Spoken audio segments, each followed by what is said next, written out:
Good evening and a very warm welcome to you all to this CTAC virtual meeting on October 28th, 2020. Thank you all for being here. That's very much appreciated.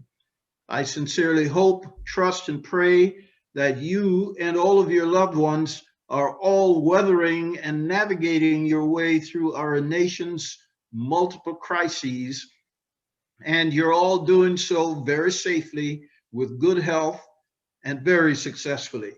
Please also always keep all the unfortunate victims and their loved ones out there in your regular prayers and on top of mind, and with some humane and some mutually respectful considerations. And remember, please vote. I will now gavel tonight's meeting, which is a virtual Zoom CTAC meeting started. And tonight we have Miss Lisa One, who will manage and control the IT aspects of this virtual meeting. And Lisa will now display the rules of engagement for this meeting for your reading, understanding, and for maintaining order. Please go ahead, Lisa. Thank you so much for that. And it is there for you to read, please. And we do have some people who may not be able to see the text here. So in that case, please be advised that at the time when we get to the item for public comment, Lisa will unmute your devices so you can actively participate. For those of you who are right here on the screen and you could read, please use the raise hand button to get my attention or to get the attention of our coordinator, and he will prompt me if I can't see everybody, which I cannot unless I play around with that arrow, which once I'm engaged, I will not be. So I'll be relying on Mr. Coordinator to assist me in identifying who might need my attention. All right, so with that said, I will now ask our CTAC coordinator, Mr. Chance, to please confirm that we have quorum for this meeting. Mr. Coordinator, please. Yeah, hi, just need a Zoom link. Yes. Thank you, Chair. Thank you. Say I'm getting a. Yes, thank you, Chair. You're welcome. I'll go ahead and call the roll right now. I'll ask everybody to please place your phones on silent. And as I call your name, please go ahead and say present. I have my child on the phone right now. We'll get her situated in a second. All right. Alexander Adams.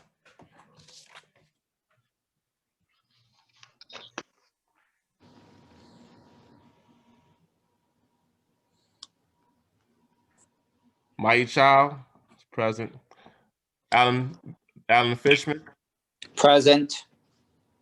Susan Gouache. Benjamin Hendrick.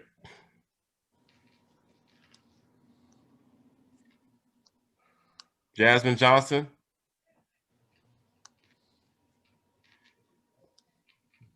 Marlon Kelly Sr. Here. Antonio Reyes. Susan Shine. Here. Lee Swartland. Here. Naomi Wright. Vice Chair Danny Iglesias. Present. Chair Dr. Claudius Carnegie. Present. Chair, you have quorum. Okay, thank you, Mr. Coordinator. We're looking forward to an orderly, effective, efficient meeting where everyone will participate as usual. And I want to thank you in advance for your participation and for your mutual respect and understanding and cooperation.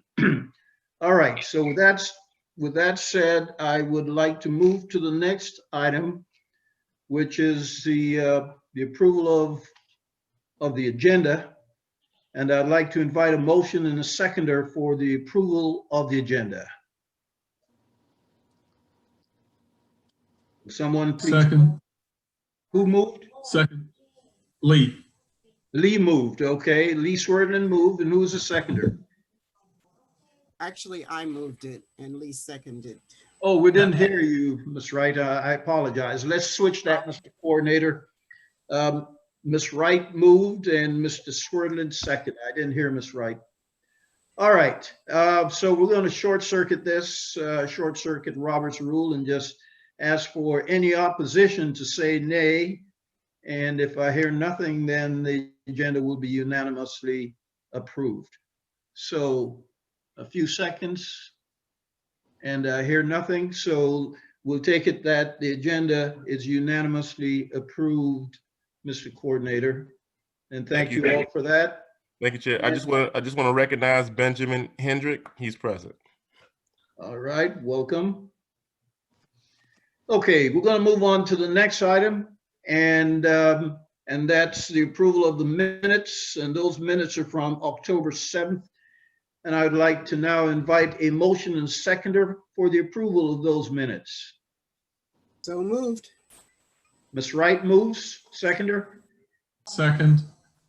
Mr. Swerdlin second. Got that, Mr. Coordinator? Any opposition to the approval of these minutes, please say nay. If I hear nothing, it will be unanimously approved. And I'm not hearing anything, so those minutes are unanimously approved, Mr. Coordinator, and thank you all again for that. And the next item on the agenda is CTAC membership update. Are there any membership update, Mr. Coordinator? There is one update that will take effect November 17th. We do have someone named Dr. Claudius Carnegie that was appointed. You might know him, but he was appointed by, I just drew a blank. Pepe Diaz. Pepe Diaz, thank you. Thank you, Chair. By TPO Board Member Pepe Diaz to take place on November 17th. That's the only membership update that we have today. All right, thank you for that. And I will have some other membership details that I am going to talk about in the chair's report. There's some important issues that I will be addressing in the chair's report. So stand by for that. So we're going to move on to the next item. And by the way, before we leave this item, I want to thank you all for giving me the opportunity to work with you all. Seeing that I'm just reappointed, I look forward to continuing our teamwork and getting the business of CTAC done into the future until my sponsor either gets turned out or retires or whatever, and then we'll need to go through this process again. But in the meantime, I want to thank you all for all that you do as part of this team. It's been a pleasure working with you, and I look forward to that going forward. And like I said, I'm going to talk about some other membership issues in the chair's report. So with that said, we're going to move on to the next item, which is public comment. So if Lisa could please unmute those folks that are not on screen, and we'll see who needs my attention there, and we'll give them 3 minutes to speak each.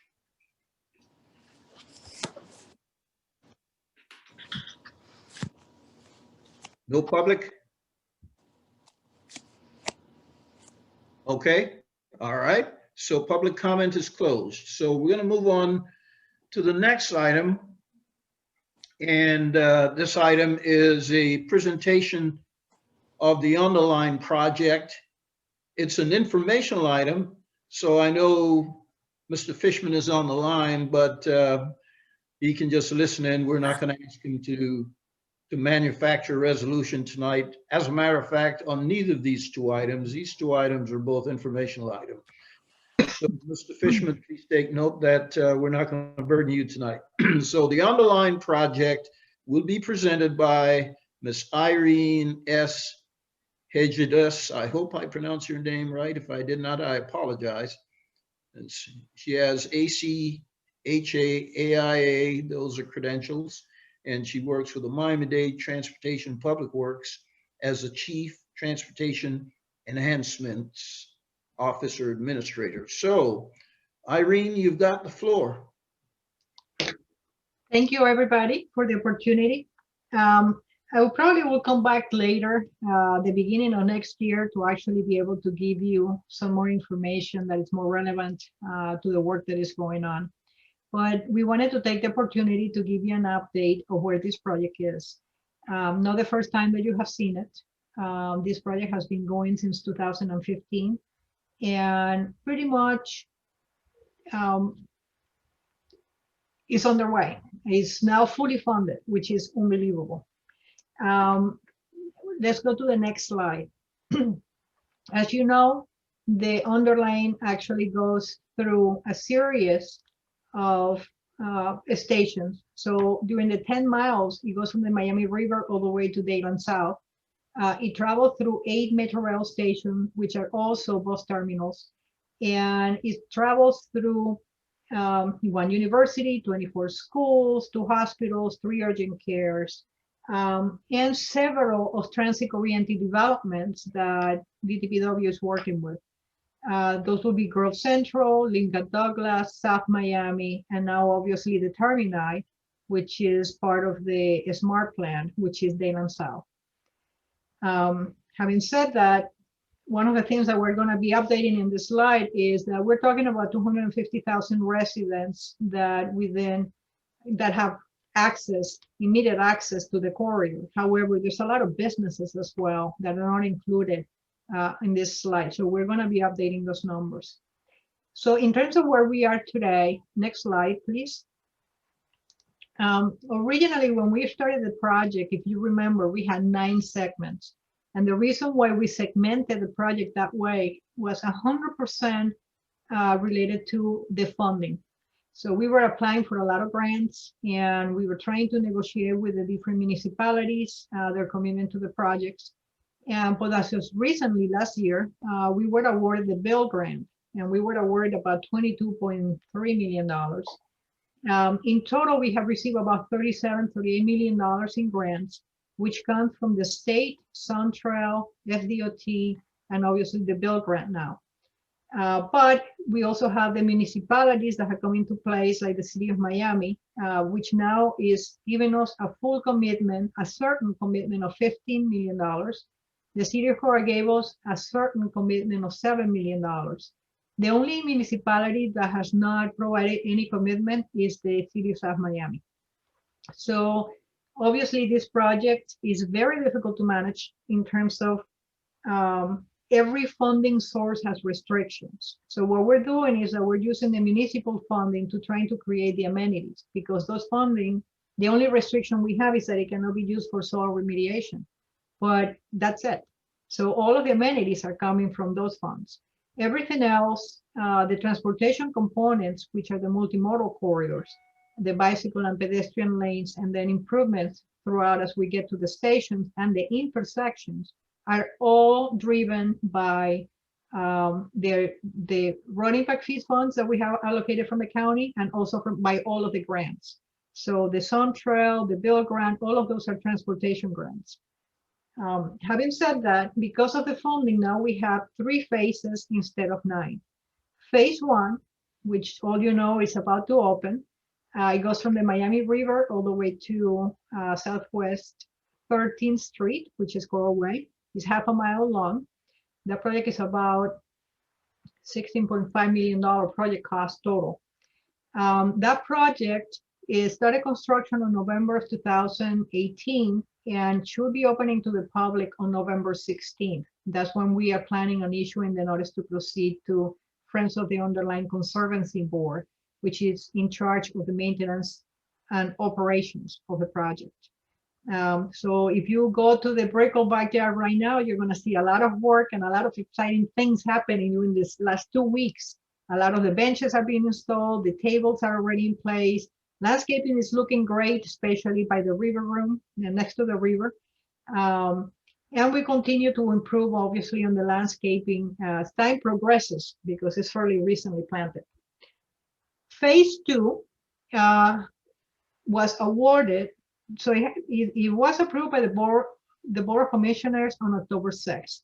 We are about to issue notice to proceed and have all of the contracts executed, hopefully this week. The selected firm is a design build firm. It's called Lead Engineers Contractors. And this phase is about $20 million total cost, and it's about 2.14 miles long. It extends from Southwest 13th Street, Quorum Way, all the way to Southwest 19th Avenue. And then obviously phase 3, which is now possible because of the bill grant, goes from Southwest 19th Avenue all the way to Dayton Boulevard. And it's about 7.36 miles long. The total project cost is estimated at about $145 million. And when I said total project cost, that includes all of the stuff that falls as administration of the grants, which is we need to do archaeological monitoring during the site. We need to do environmental and air monitoring during the remediation. We have to have a CEI during construction. All of those things that we need to provide in terms of audits, they're all accounted for, including general conditions, contingencies, and everything else. So we feel that we have a good budget right now, and it's fully funded. Next slide. So phase 1, as I mentioned before, is to be completed on November 16th. Phase 2, we are about to award the contract this week, and we estimated that the completion date for that phase is going to be April of 2023. We estimate that it's going to be about 2 years to actually get designed and built. The construction, the design builder has proceeded at their own risk without contract, and they just submitted uninformally, unofficially, a 45% review set, which we have a lot of comments, obviously. We are right now going through the review process.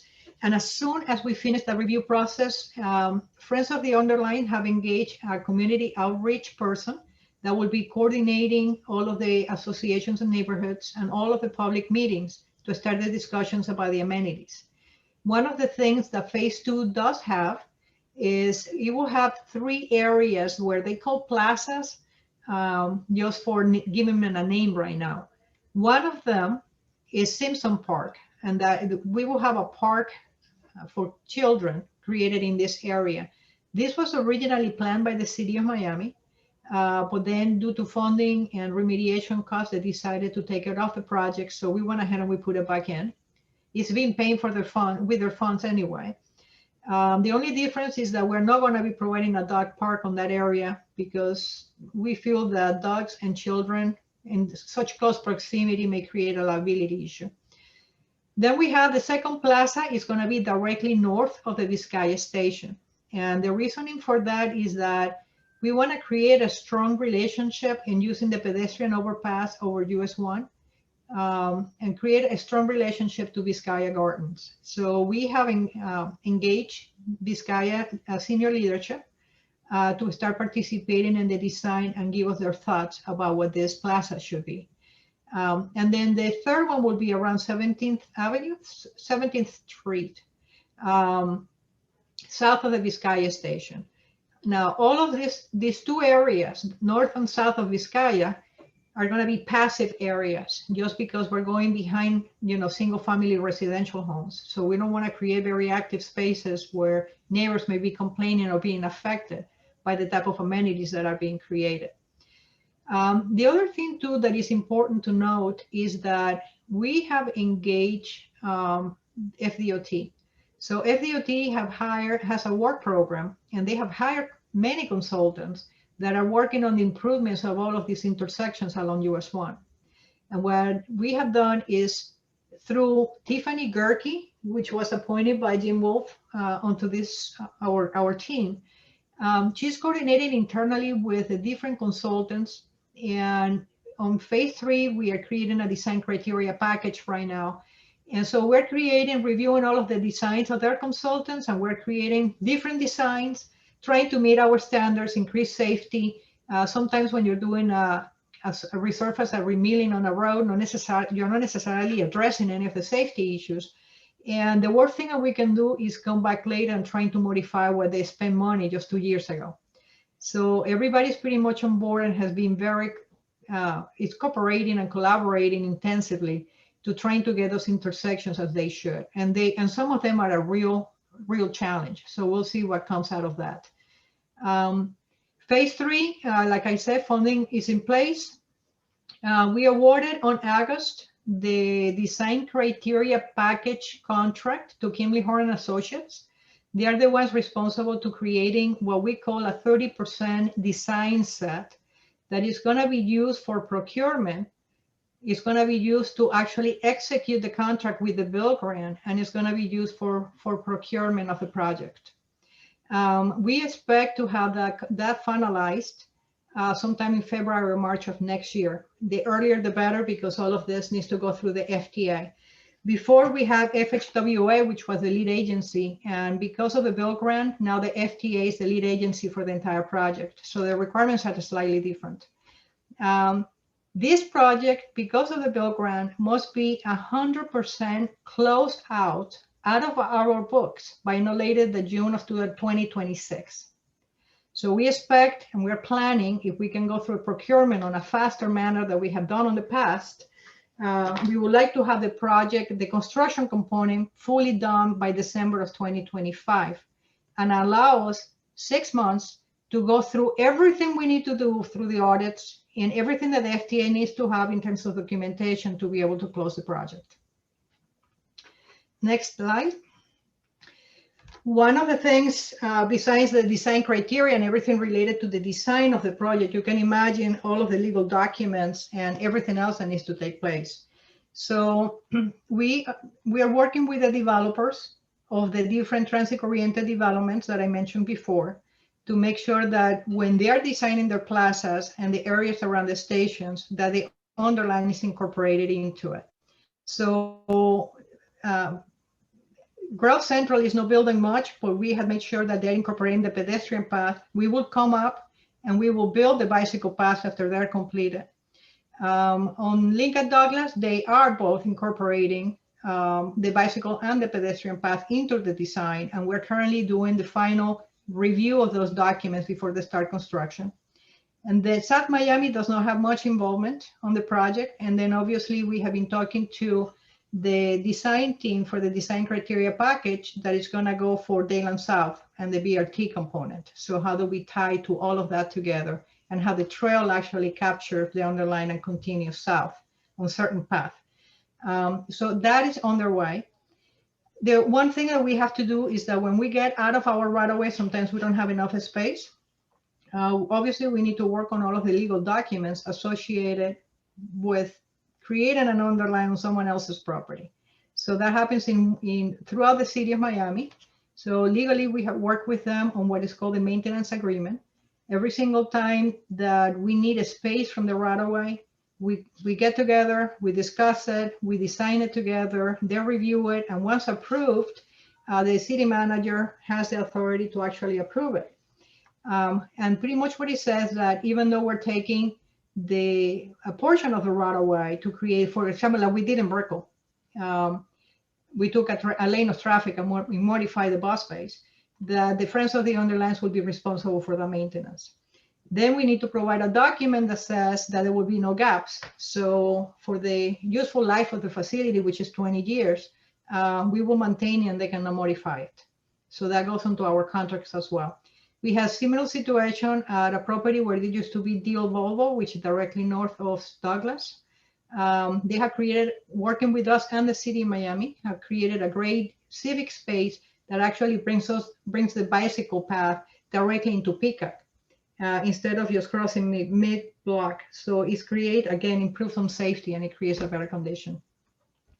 We have all of the MOUs in place with the City of Miami and Coral Gables. The last document that was approved by the Coral Gables was, again, the maintenance agreement, which now we need to take to our board to be fully executed.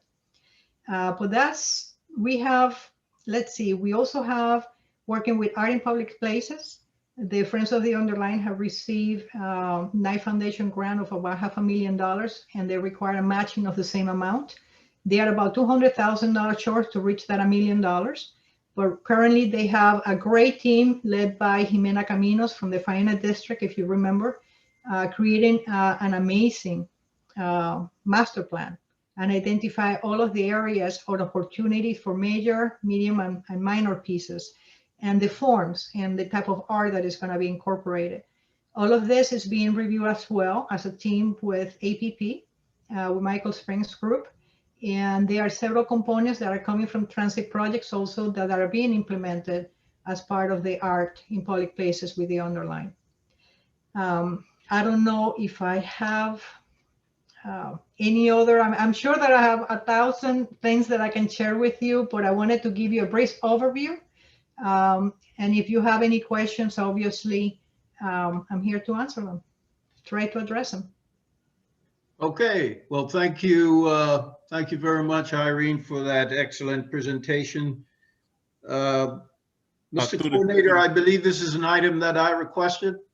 Yeah, that's correct, Chair. Also, I wanted to recognize Alexander Adams. He is present. Mai Chow, she is present. And just want to call for Jasmine Johnson, Susan Gouache. Okay, thank you, Chair. All right, thank you for that. So excellent presentation, Irene. I was wondering, save me wasting time going around all 22 people that I see that are participating. Let me just be presumptuous and ask you, Irene, if you could capsulize the genesis of this project in maybe 2 or 3 minutes. I mean, what brought about this Underline project? Meg Daly was riding her bicycle down the empath, and she had an accident. She was with her daughter. She had an accident. She fell and she broke her 2 arms. So she ended up going to physical therapy for a long time, and she was unable to drive. So she had to walk. She used the empath to walk back and forth to her different doctor's appointments. And it came up to her that, you know, this is underutilized land on the Metro Rail that could be actually created in a way that is way more attractive than just to have grass and some trees. And it will really increase the sense of community, sense of place. It creates something that is more diverse and perhaps not done before. She started sharing her ideas and automatically took off. So what they did is that she hired James Corner. They went through an entire selection process, and that was federalized process actually. And they ended up hiring James Corner Field Operation. I believe that there were 5 firms from Miami, or 3 firms. But at the end of the day, it was James Corner, which is the same company that did the High Line in New York, and with a system with a grant that was created by the city of Miami, they were able to develop the framework plan, which became the Underline. Then after that, they raised the money to pay actually the designers. So Friends of the Underline actually hire James Corner and Kimberly Horn and a series of other sub-consultants, and they created the design and the construction documents for phase 1. So phase 1 now is the laboratory. We are experiencing, and we are going to be experiencing what works and what doesn't work, so we can implement throughout the rest of the corridor. But that basically is how it got started. That's perfect. Thank you. I just wanted to make sure that all of our participants understand the genesis of this project. I do have some other questions, but let me open it up for our members to see who's got some questions. I have some. Through the chair. I'm just going to hold off. Yes. It's Lee. Is it possible to go back and show those slides that you were showing at the end, but a little more time on each one so we can see them? Because you know, it's been a while since we saw what was being planned, and I was hoping that we could have a chance to see these design drawings. Is it possible you could circulate it? And because I don't want this taking up too much time, so we're here until midnight. Okay, can you send them? Is it possible we could circulate the deck, Mr. Coordinator? Yeah, from my end, everything is fine. In fact, I'm trying to get before and after pictures and then show you the design, so you can see how pretty much this is what has been getting built.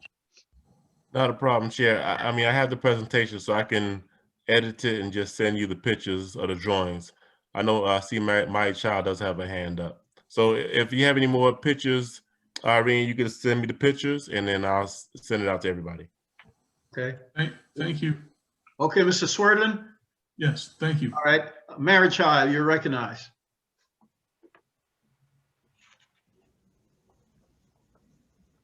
Is Marichild there? You got to unmute yourself, my child. Yeah, I'm unmuted. All right, thanks. Thank you for the presentation, Irene. I mean, you and the team and Meg and her team have done an amazing job. And it's been very challenging. And then at the end of the day, you were hit by the pandemic, which I think is great for construction, but not great for getting the people out. It's looking terrific.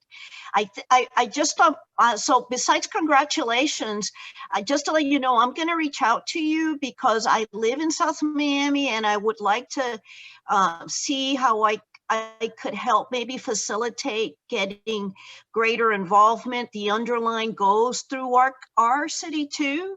And so I think it's important to get some kind of engagement. I was not too happy about reporting that they haven't been involved. So I just wanted you to know that. Thank you.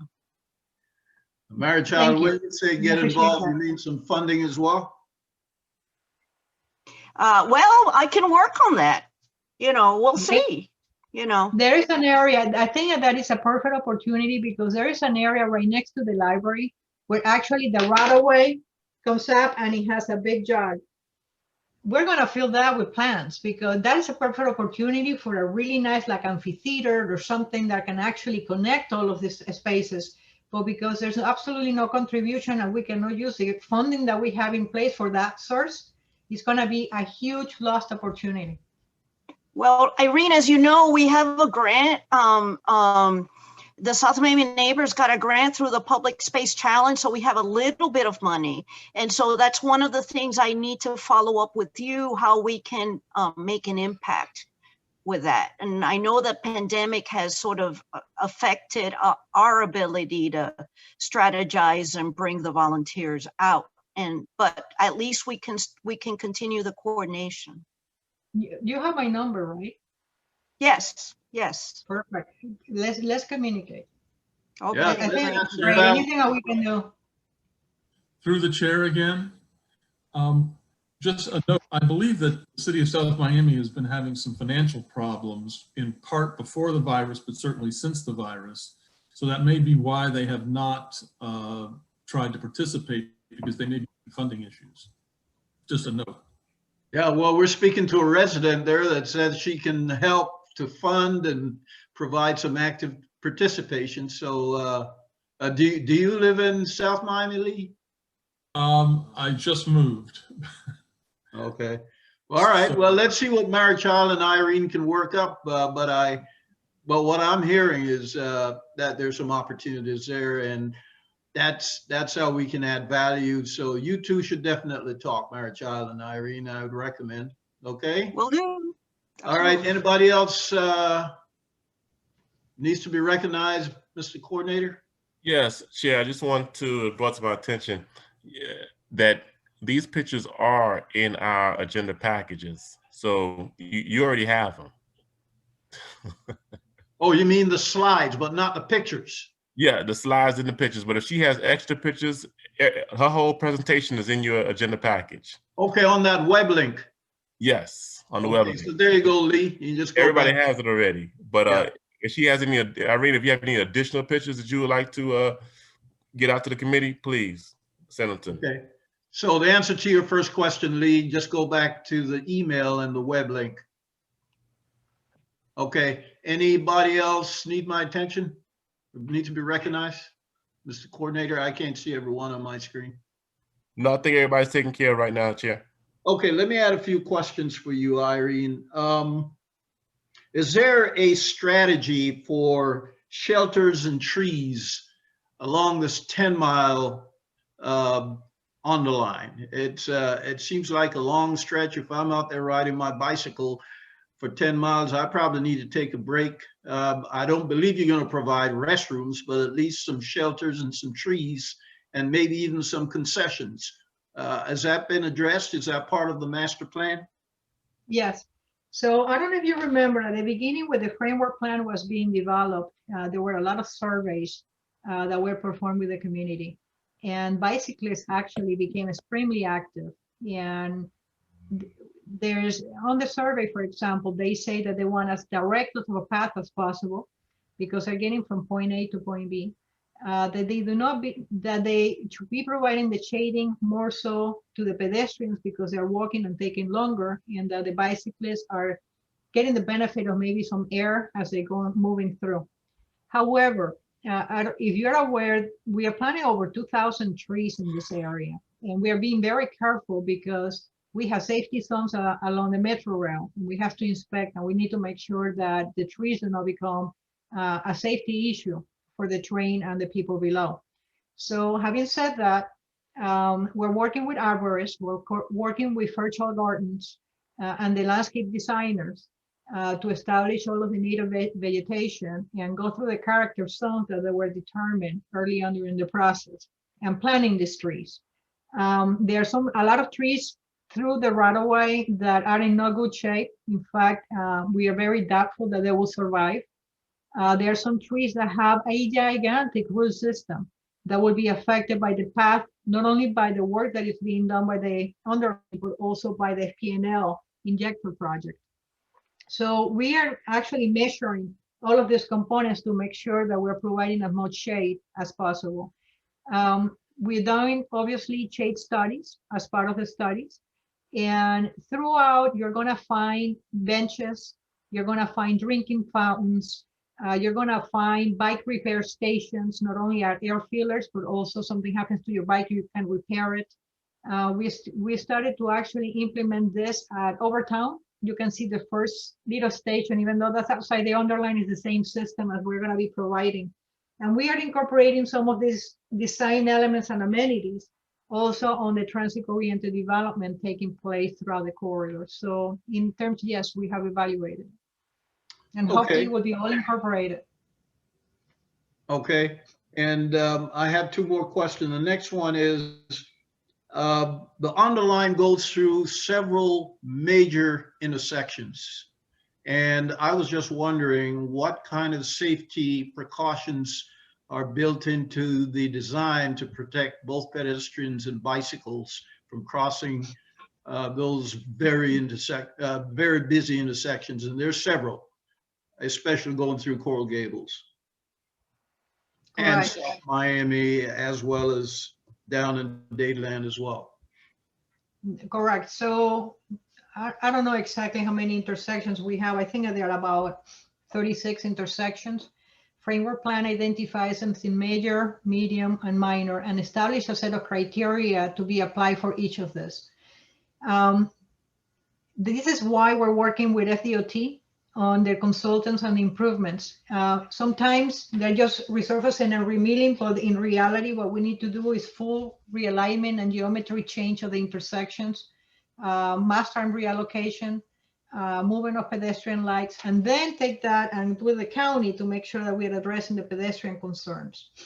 The master plan addressed several components. As you know, it's very difficult to change the geometry of a road because that will impact all of the drainage, turning radiuses for trucks. One of the things that we've been advocating for is eliminating completely right turn on red, eliminating turbo lanes that we find, for example, on 37th, 27th Avenue. But when we cannot do that, then try to make it so the striping itself is away from the curve. So one of the things, and you're starting to see it implemented. We're not there yet, obviously, but create a separation between the bicycle path, which is along US 1, of the curve of the road, so anywhere between 4 and 6 feet, and also then providing the pedestrian crossing. But at the end of the day, you can do all of this stuff and people on the vehicles will still drive over all of these markings. Even though they cannot make a right turn on red to US 1, they still think that they have to go all the way up to the intersection, blocking all of this path. So it's going to be interesting. I mean, we are implementing all of this, but it's going to have to be a change in mentality. But what I will tell you is this, and it's very interesting. Phase 1, we had 3 of the DOT roads. So Southwest 7th, 8th, and 13th. 7th was one of the most dangerous one because people are coming up from the bridge. They have a stop sign, but once they're going, they just go. And if you're crossing, they cannot see you. So now we went ahead and created lighted into signalized intersections that are working on tandem. So in fact, it creates the full width of that. It becomes an island. And without the signals working, just by having the green markings, people were stopping. Meg and I and Patrice, we were all working through it, and we were standing waiting for the light to change. And people were already stopping without the light having changed to allow for pedestrians to come through. And that is unheard of. So we have high expectations for the new green crossings with the white earmarks that we're creating. So that is being proven to actually work. And the rest we'll have to see how much money. I mean, we have allocated a lot of money from this budget for those intersection improvements. In fact, we have Jim Wolf, Secretary of District 6, commissioned Gannett Fleming to actually do a study. And they took about 3 months, and it came up with different options that could be used. And at the end of the day, you are never going to use an elevated bridge, whether it's zigzagging or you have elevators just simply to go and cross the street, or whether you have ramps at either side that extend 1/4 of a mile to maintain the bicycle ratio in terms of slope. So if we are going to be at a street level, what are the best practices to increase safety? And that's what we're working on. Yeah, well, make safety a very high priority, because I think everything that you've said so far would indicate that safety issues lies more with the motorists. But I can tell you safety issues are going to lie with the bicyclists as well, or even the pedestrian for that matter. And we need to keep our eyes on that, because this kind of setup, if we don't give safety a very high priority and fund it and not compromise budget on safety, this is just going to be an accident waiting to happen, and I'd hate to see that. So we also have Vision Zero. So Mayor has indicated that we need to comply and we need to do everything possible to meet all Vision Zero standards. So my final question relates to, when all is said and done, and this is all 10 miles are developed, there's going to be a lot of benches and facilities like that along the whole 10 mile. It seems like the possibility exists for us to provide a 10-mile bedroom. And I was wondering how that is going to be addressed. well, the benches are not done for many people to actually be able to sit. They're for a 2-minute rest or a 5-minute sit down. But they're necessary because they're supposed to be an area for families to come in and be able to enjoy. And you have a mom with a strollers or kids, she may want to be able to sit down as the kids, wander and meander around. We have, like I have mentioned before, we do have the Friends of the Underline is in charge of the policing and the maintenance of the facility. And it's going to be 24-hour supervised. You will be amazed of the cost of these services as they are finalizing the contracts right now to be awarded. But they will be on bicycles, patrolling their space. Okay, all right. So no bedrooms for 10 miles. Good. It will happen. Hopefully, like I said before, also the higher activity level, the higher lighting levels. One of the things that I'm fighting right now with landscaping designer is that by the way that they create actually this, it creates opportunity for hiding. So trying to make it so it's not that easy. And it still maintain a really nice world-class facility. So. Oh yeah, I got that. Thank you very much for answering the questions and for your presentation. Anyone else, Mr. Coordinator? Yes, you have Naomi Wright. Naomi, Ms. Wright, you're recognized. Yes, Mr. Chair, I think you touched on this, but I didn't hear the response. When this project was first presented, concessions were included in the development. Are you saying Correct. that they are not, or they are, or where? They are. What's No, they are. the disposition of that? In fact, it just went to Board of Commissioners before the pandemic to get approved. That together, the concessions together with the alcohol license. So they are designing based on the level of density. So you cannot put concessions behind single family residence, right? But for example, on Brickell, which is the first phase and the highest density, we have designed the facility to actually accommodate concessions. The Friends of the Underline, through the management agreement with the county, are responsible to actually get those concessions. What we did is that we worked and modified the zoning code to allow for those commercial uses within the RTZ zone, and also as part of events associated with events, allocate the use of alcoholic beverage. So that went several times to commission, actually went twice, but it got approved. There will be concessions. Alcoholic beverages, how would that come into play? If you have a concert, or if you have somebody that is sponsoring certain event, Okay. and you may want to sell wine, so there will be a catering license that will bring the wine through those hours of operation and then disappear. Yeah, not permanent concessions, just No. as needed. Okay. Okay, thank you. All right. But in terms of, just a second, so in terms of a concession, there may be somebody that says, I want to sign a lease to put my little 10 by 10 or 10 by 6 cart on the Brickell backyard to sell hot dogs, or to sell t-shirts, or to sell sunglasses or umbrellas. That can be there permanently, but they will have to have a card that it has to have certain image. They will have to have a small sign that represents what they are. It may be that they want to sell a card with cafecito, and pastelitos and things like that. That is allowed now. And the plan is to have them. I mean, we want to bring people in, and that's one of the things that will actually do that. Okay, thank you. Excellent. You're welcome. Anybody else, Mr. Coordinator? No, not at this time, Chair. Through the chair, can I just ask one more question? Okay. You said something about, or I guess my question is, the current asphalt path that runs through there, is that being torn up and being completely replaced, or are you following that existing path? No, that could be the existing path is what we call the M path. That has certain alignment, and that alignment may not work with what we're trying to do. So that M path is being removed and created by now our newer standard, which is much wider than what it is there now. And now we have two. Sometimes we create, when we have pinch points, we're going to come into one area as a shared use path. It doesn't happen often, but it happens. For most of the time, we're going to be traveling with two paths, one for pedestrians and one for bicyclists. And they are designed as roadways because we need to be able to put in there our inspection trucks, rescue trucks, and FP&O trucks.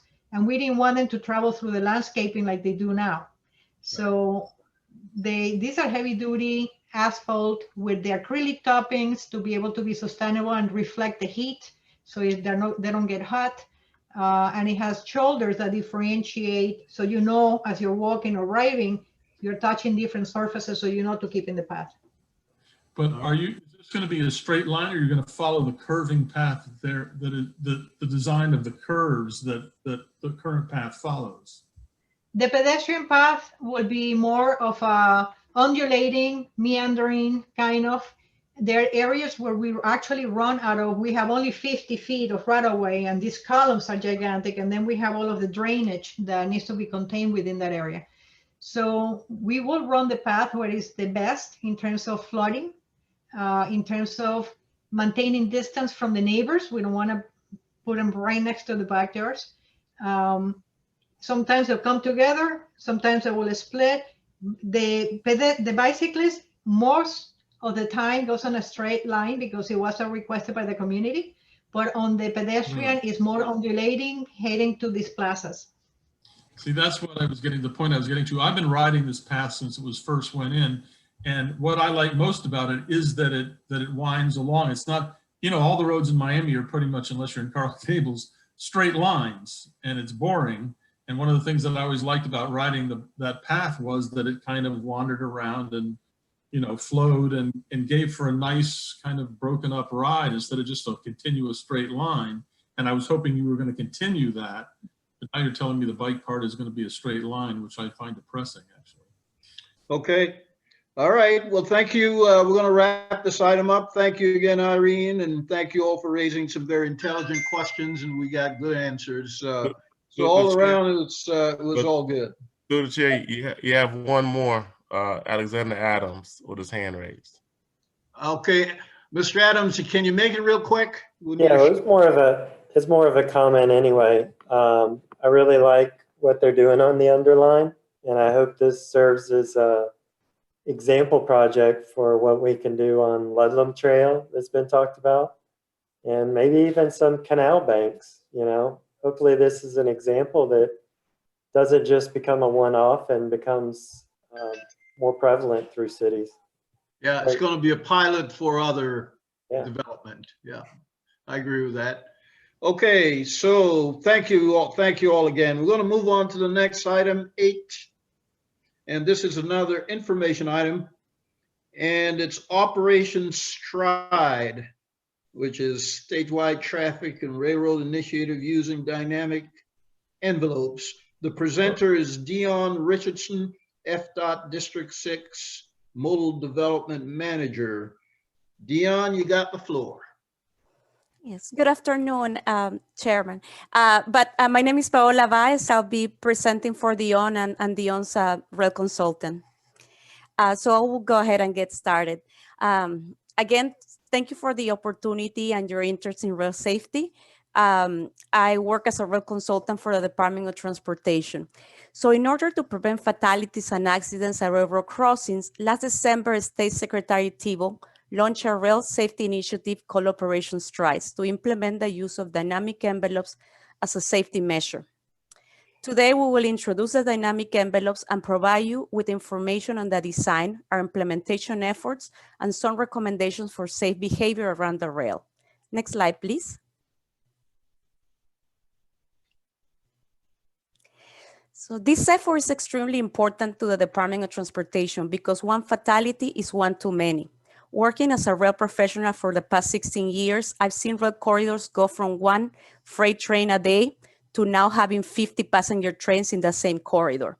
With the introduction of Brightline to our transportation system, we have observed a big increase in passenger train frequency.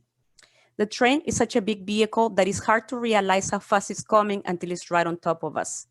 And it takes a train miles to stop after it hits the train. So it's up to us to stay out of its way. Our approach to this effort is using the 3 E's: engineering, enforcement, and education. Next slide, please.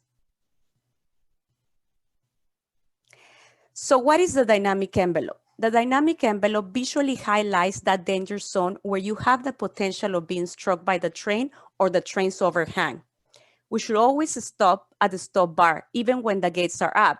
But if you're stuck in traffic because of traffic queues, as it normally happens in Miami-Dade County, we need to stay at least outside of that danger zone. Next slide, please. So to give you a little background of our efforts, like I said, on December 2019, the Secretary announced the beginning of the effort. On the same month, the department released Memorandum 1902 requiring the implementation of the dynamic envelopes on all state-owned facilities. As soon as February 2020, the department had already updated the design manuals and began the implementation efforts to be completed by March 2022. On September 2020, we launched the education campaign during Train Safety Week. Next slide, please.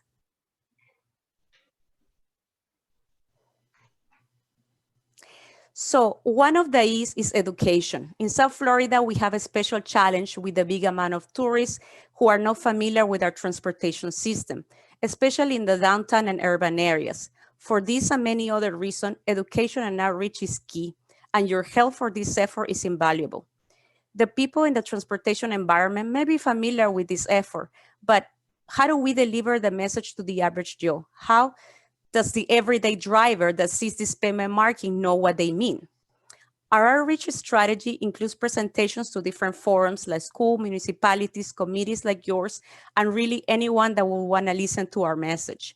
Social media, advertisement, in transit systems, ad material like flyers, etc., is also available, and we can give it to you to spread the word around. So if you know of any forum that could benefit from our presentation, please let us know, and we'll be happy to be there. Next slide, please. So FDOT has always been working towards keeping the rail safe. FDOT is a partner in Operation Lifesaver, which is a nonprofit organization and nationally recognized leader in rail safety education. Since 1972, Operation Lifesaver remains committed to preventing collisions, injuries, and fatalities on and around the railroad tracks, and with the support of public education programs in the states across the U.S. Next slide, please. Now some information on the rail operations in Dade County. Please, next slide. A major metropolitan area like Miami-Dade County needs to rely on different modes of transportation to efficiently move people and goods. And trains are vehicles that can effortlessly provide freight and passenger service. In our county, we have the Metro Rail, Tri-Rail, Brightline, Amtrak that provide passenger services, and CSX and FEC that provide freight services. Next slide, please. So this slide puts in perspective the difference between freight and passenger rail. Most of these services share the same rail corridors. So while you're in traffic, you could encounter a long and slow freight train with very low frequency, but traveling from 10 to 25 miles per hour, or a very frequent and short passenger train traveling from 60 to 75 miles per hour. Next slide, please. Passenger rail is experiencing even more expansion. There are plans to start the Tri-Rail Downtown Miami Link service, which will connect the existing Tri-Rail service to downtown Miami. And another upcoming service is the Tri-Rail Coastal Link, which is a strategic investment for our region and will improve mobility as it will connect Miami-Dade, Broward, and Palm Beach, including a brand new station in Aventura. Next slide, please. Now to talk about our second E, engineering. Next slide. The engineering is done. We can share this design approved by the Federal Railroad Administration and that has become part of our standards. Basically, the dynamic envelope are these new pavement markings that delineate and highlight that danger zone. FDOT conducted 2 pilot projects which show a lot of promise and provided from 15 to 45% reduction in vehicles stopped at the dynamic envelope, and more than 50% reductions of vehicles stuck in between that danger zone while the gates were down, were activated. Next slide, please. Let me touch a little bit on enforcement. FDOT has been a partner in Operation Lifesaver for many years now. We team up with municipal and state police forces to enforce and respect the railroad signage. Part of the design of the dynamic envelope includes this MUTCD sign that reads "Do not stop on track." This sign is enforceable by law. You can actually get a moving violation ticket if you don't respect it. There are some supplementary additional signs, as you can see, that can be placed on side street, especially when there is no visibility and the railroad is right when you turn. Next slide, please. And this is a design standard. The design on the left is for single track, and the one on the right is when there's multiple tracks.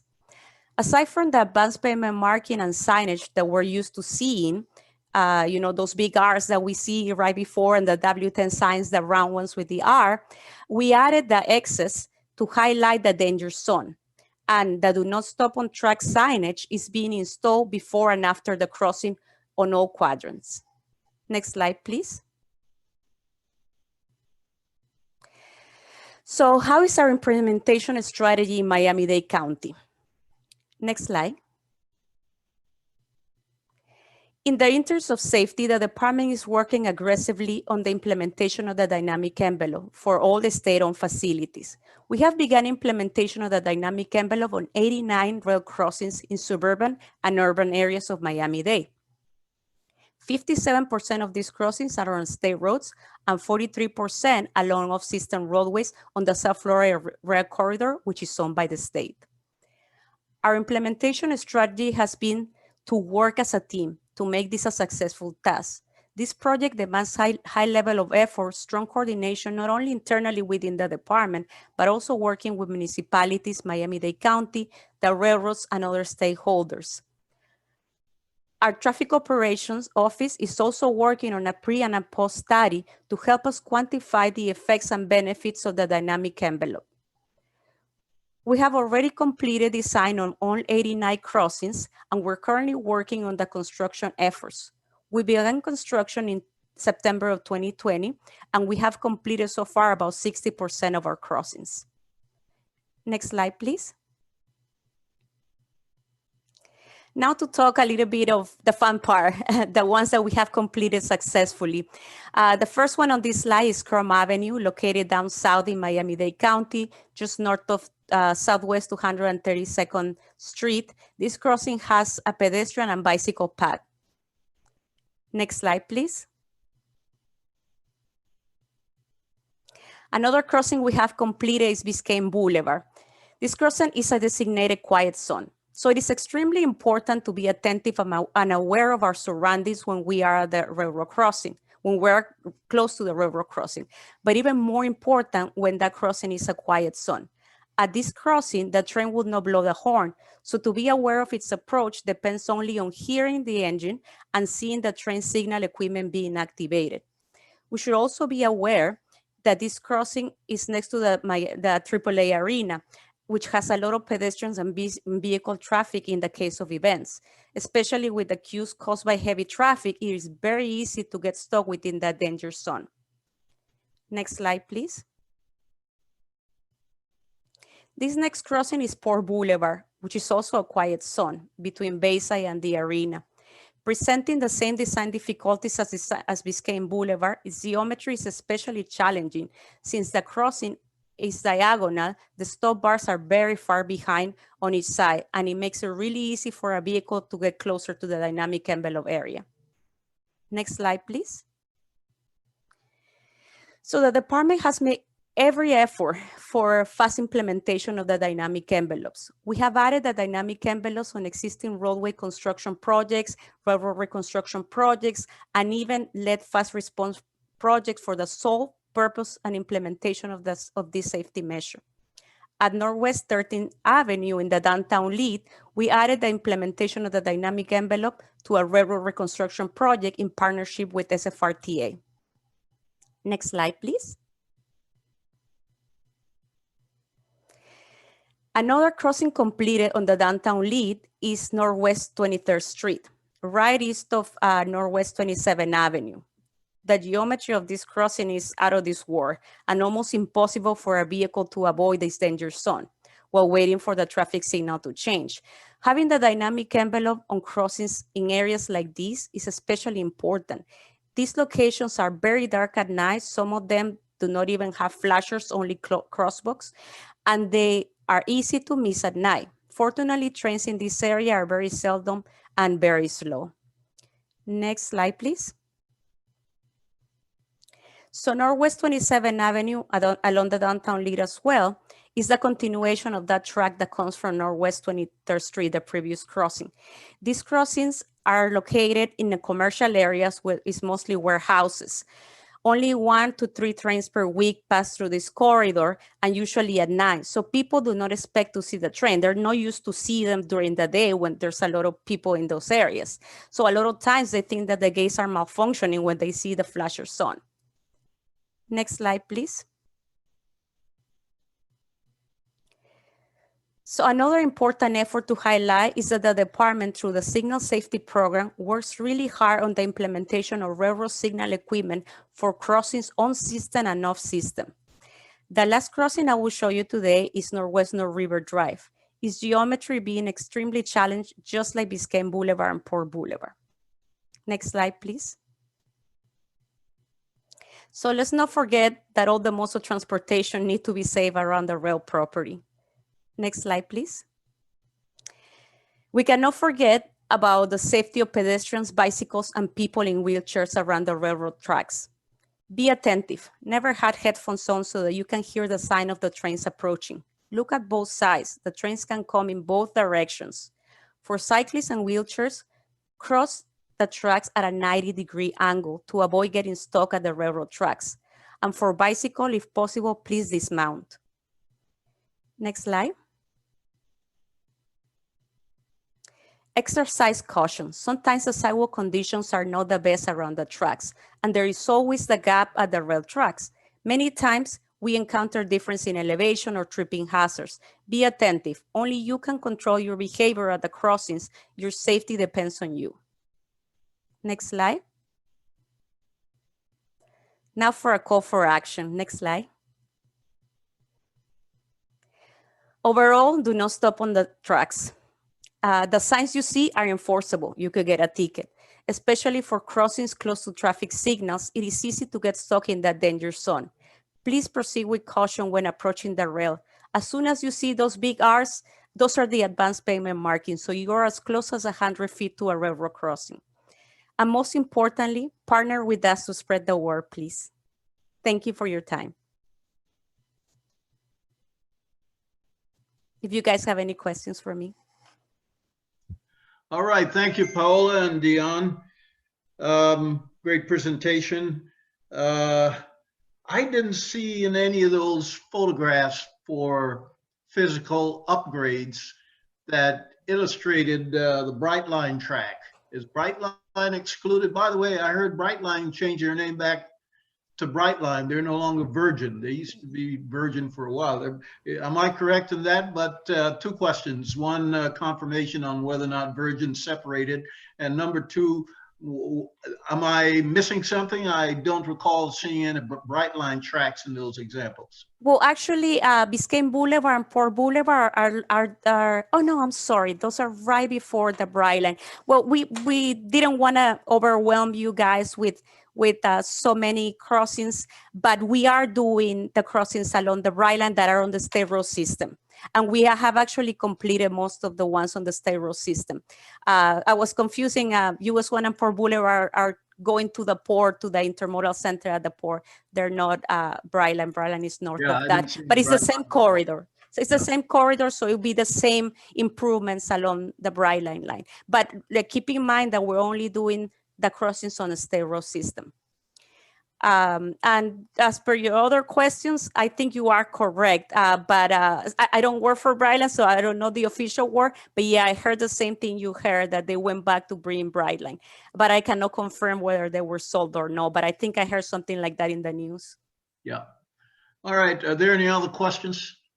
Yes, Chair, we have Susan Shine has a hand up. You're recognized, Susan. You need to unmute.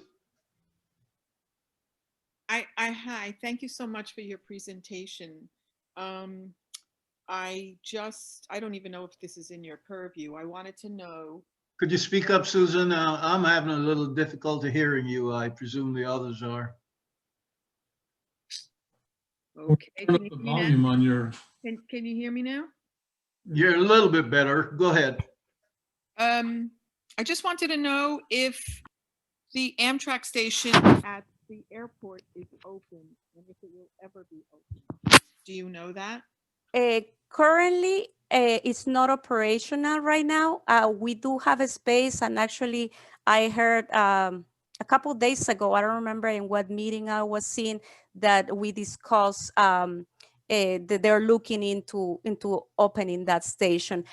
Maybe do we have Dion on board? Or maybe she may be muted because she's there as the public. But I'm here. Good evening, everyone. Nothing concrete yet in regards to Amtrak. The facility is there and prepared for them whenever a contract is signed between the department and Amtrak. The department has been working diligently to get them to come to the MIC but nothing yet. Nothing has come out of our meetings yet. I'm curious to know whose money was spent building that station that's not been open for 5 years. Was it the taxpayers' money or was it Amtrak's money, which is also the taxpayers' money? Partially. I don't know the exact breakout of participation for the building. I know that it was the station is a part of all the trains are in the same area, so they just have one area designated to them and a track that's designated to Amtrak, but You have a complete building. it was constructed to include all the trains that are coming into the station. As for the exact breakout of the cost, I don't have that for you, but I can reach out to our financial folks and find out, our real estate folks, and find out what the breakout was and get back to this committee. You can send your response to Mr. Chance. Okay. Yeah, it was done as a construction for the Miami Intermodal Center. Correct. All right. Any other questioner? Mr. Chance? He's not on the screen. Let me Yes, scroll. yes, yeah. We do have a question from Marlon Kelly Sr. You're recognized, Mr. Kelly.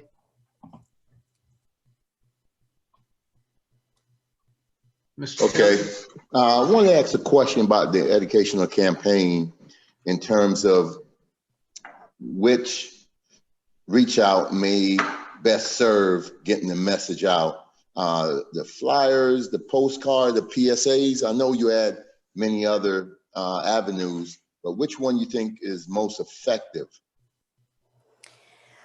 I think the most effective is presentations to forums like you guys, because you guys as well represent so many other opportunities to spread the word.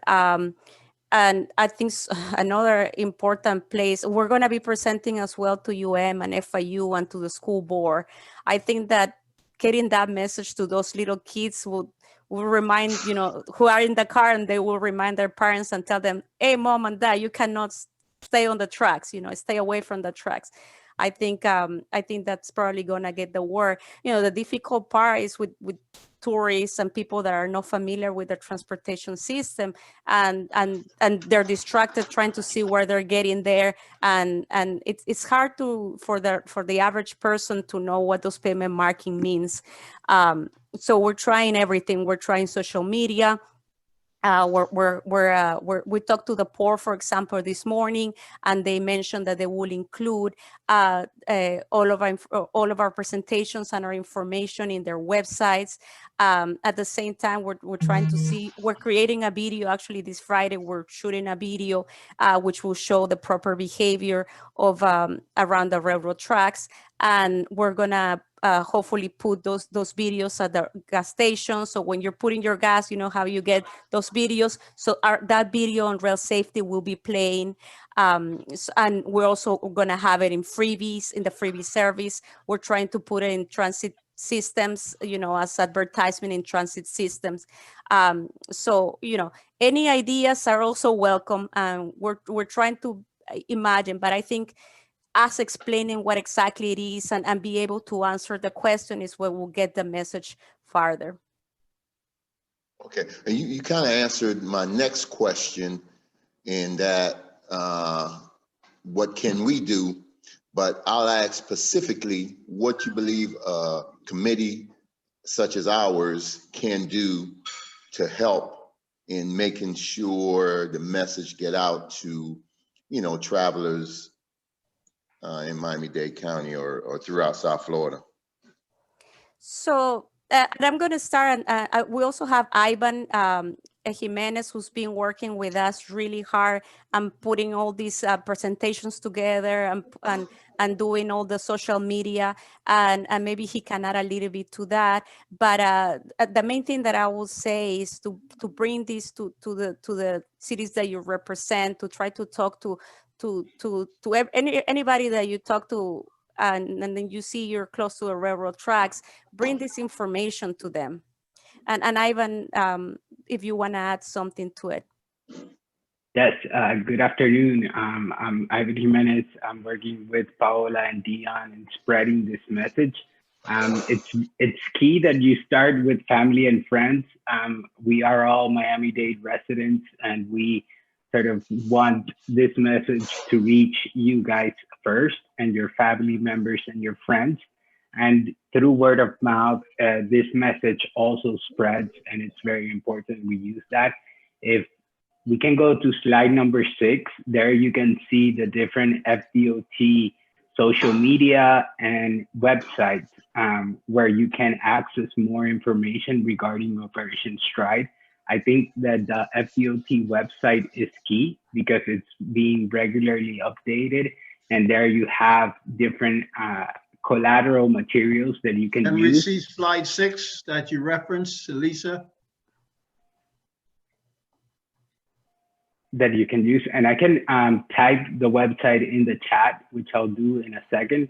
And those chat is not usable. Okay, perfect. Thank you, Chair. But the website is key because there you have different collaterals that you are able to download and sort of spread through your organizations, through your job.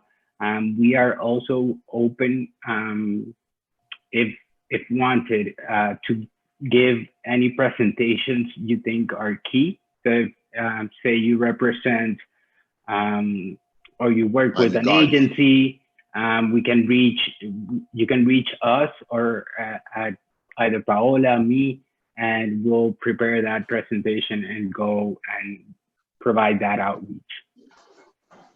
Okay. How about television commercials? I don't see that here on your slide.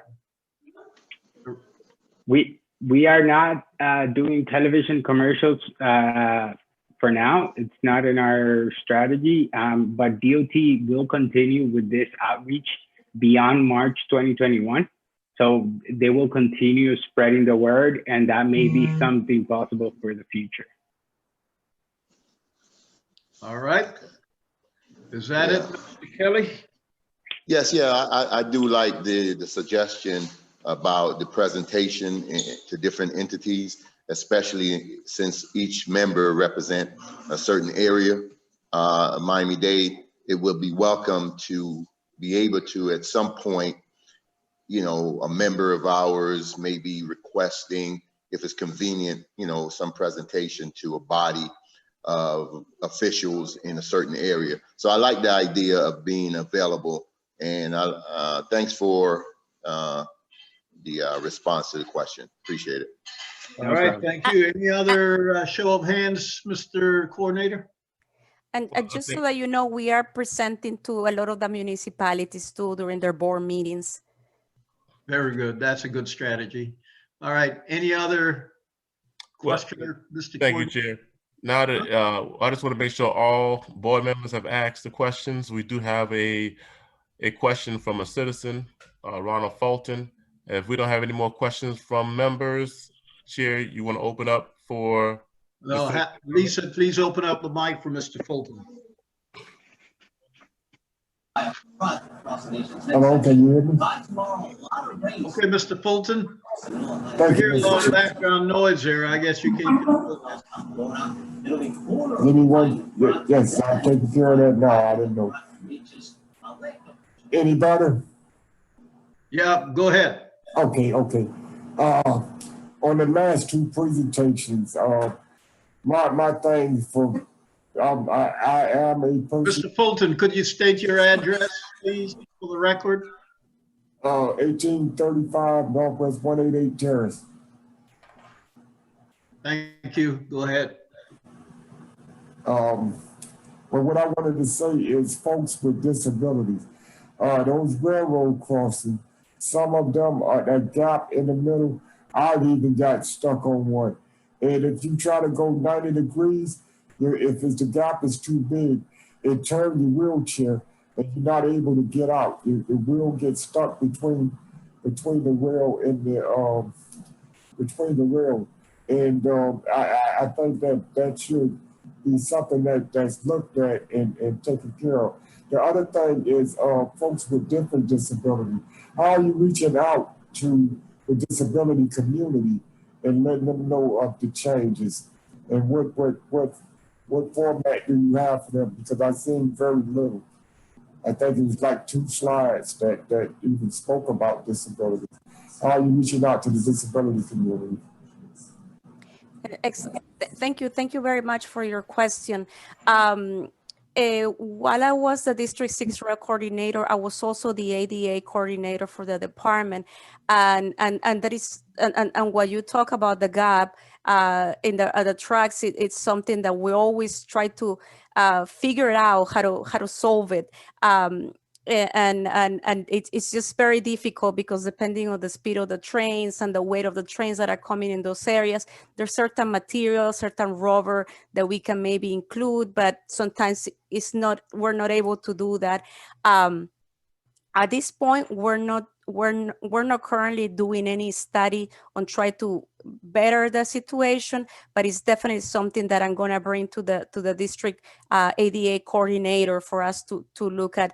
And if you have any specific locations of concern, maybe an area that you cross often and where you have had difficulties, please let us know, because we work together with the rail to try to see what they'll be able to accept that we address, because remember, we're crossing their right of way, so always the railroad has to accept whatever propositions we make, and depending on their operations, they will accept the changes that we propose or not. And like I mentioned, we have a safety program, and we could find when it comes to safety, that's our priority. So we definitely if you tell us of a specific location, I mean, this is something that we try to look annually on our visits to the crossings and try to maintain good standing on state roads. When we try to do reconstruction of crossings, we try to address as many of the situations, with the detectable warnings, with sometimes the rail sinks and creates a level difference that could be a tripping hazard. So it's something that we are always trying to address. It's been challenging. It's been challenging to take care of all those situations, but we'll keep on trying, and we'll try really hard. And if you do have a specific location where you've seen problems or you've seen somebody having problems, please bring it to our attention, and we'll do as much as we can to get the situation solved. As part of the reach to the disabled community, I don't think, and Ivan, correct me if I'm wrong, that we're doing anything specific. We're trying to go to every forum that we can. But if you do have a specific forum that you think that somewhere where we can reach to this community, definitely, and we can definitely include on those slides. We had about a month ago when we began our education session, we had our pedestrian and bicycle coordinator, Tiffany, have a whole 20-minute presentation on pedestrian safety around the railroad tracks. So definitely pedestrian and disabled community safety around the railroad tracks, and for bicycles as well. So we can definitely create something more aimed to that community. Right. If I may add really quickly, right now where we are within our community outreach campaign, we're focusing on local municipalities, sort of government entities and committees like this to reach the implementers and the different agencies so that they can help us spread the word. After the holiday season, we're going to go back and reach out to the general public and visitors. Within that outreach, we have hospitals, we have trade groups, and we have different professional associations.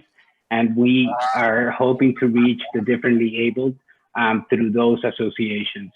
So we'll make sure to, reach out to those different organizations that reach to those communities that are sort of maybe outside of the traditional media sphere. But as Paola said, if you have a particular organization or association you would like us to communicate with, please let us know and we'll make sure to add it to the list. Within these slides, we don't have the full list of all the agencies we are targeting. So there we just have sort of a summarized version of our outreach. Mr. Fulton, please provide your information to Mr. Chance. You could probably call him and provide him with your, excuse me, your contact information, as well as any railroad intersection that you've had issues with, so that they can provide some specific response and treatment to those situations. Okay, Mr. Fulton? Yeah, through the chair. Yes. Mr. Fulton, I'll reach out to you and I will make sure and give you Paola's information so that therefore you can contact her directly. All right? Thank you. It's always a pleasure with this board. Ms. Wright, yourself, Doc, yeah, it's always a pleasure. I got one more question though. In you guys' packet, you had that first presentation that was done. Can I have that information as well, Mr. Chair? Yes, sure. Okay, the Underline Project, yes. Our coordinator, Mr. Chance, will work with you on that. Please feel free to call him. Thank you. No problem. Thank you, sir. All right. Okay, And sir, any other show of hands, Mr. Coordinator? No, there's none. All right, so we're going to wrap this item up. Thank you all for your active participation here. Great information, and obviously there are serious safety issues here that are being addressed and needs to be addressed. So I hope you, Paola and Dion, you'll take back some of this information and make sure it's taken care of.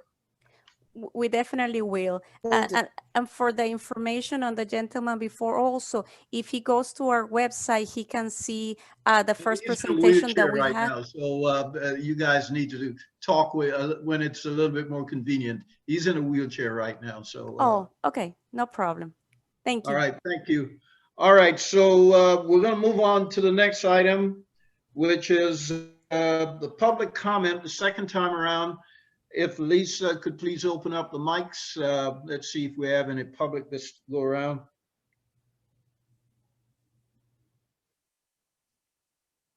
Okay, I'm not hearing any.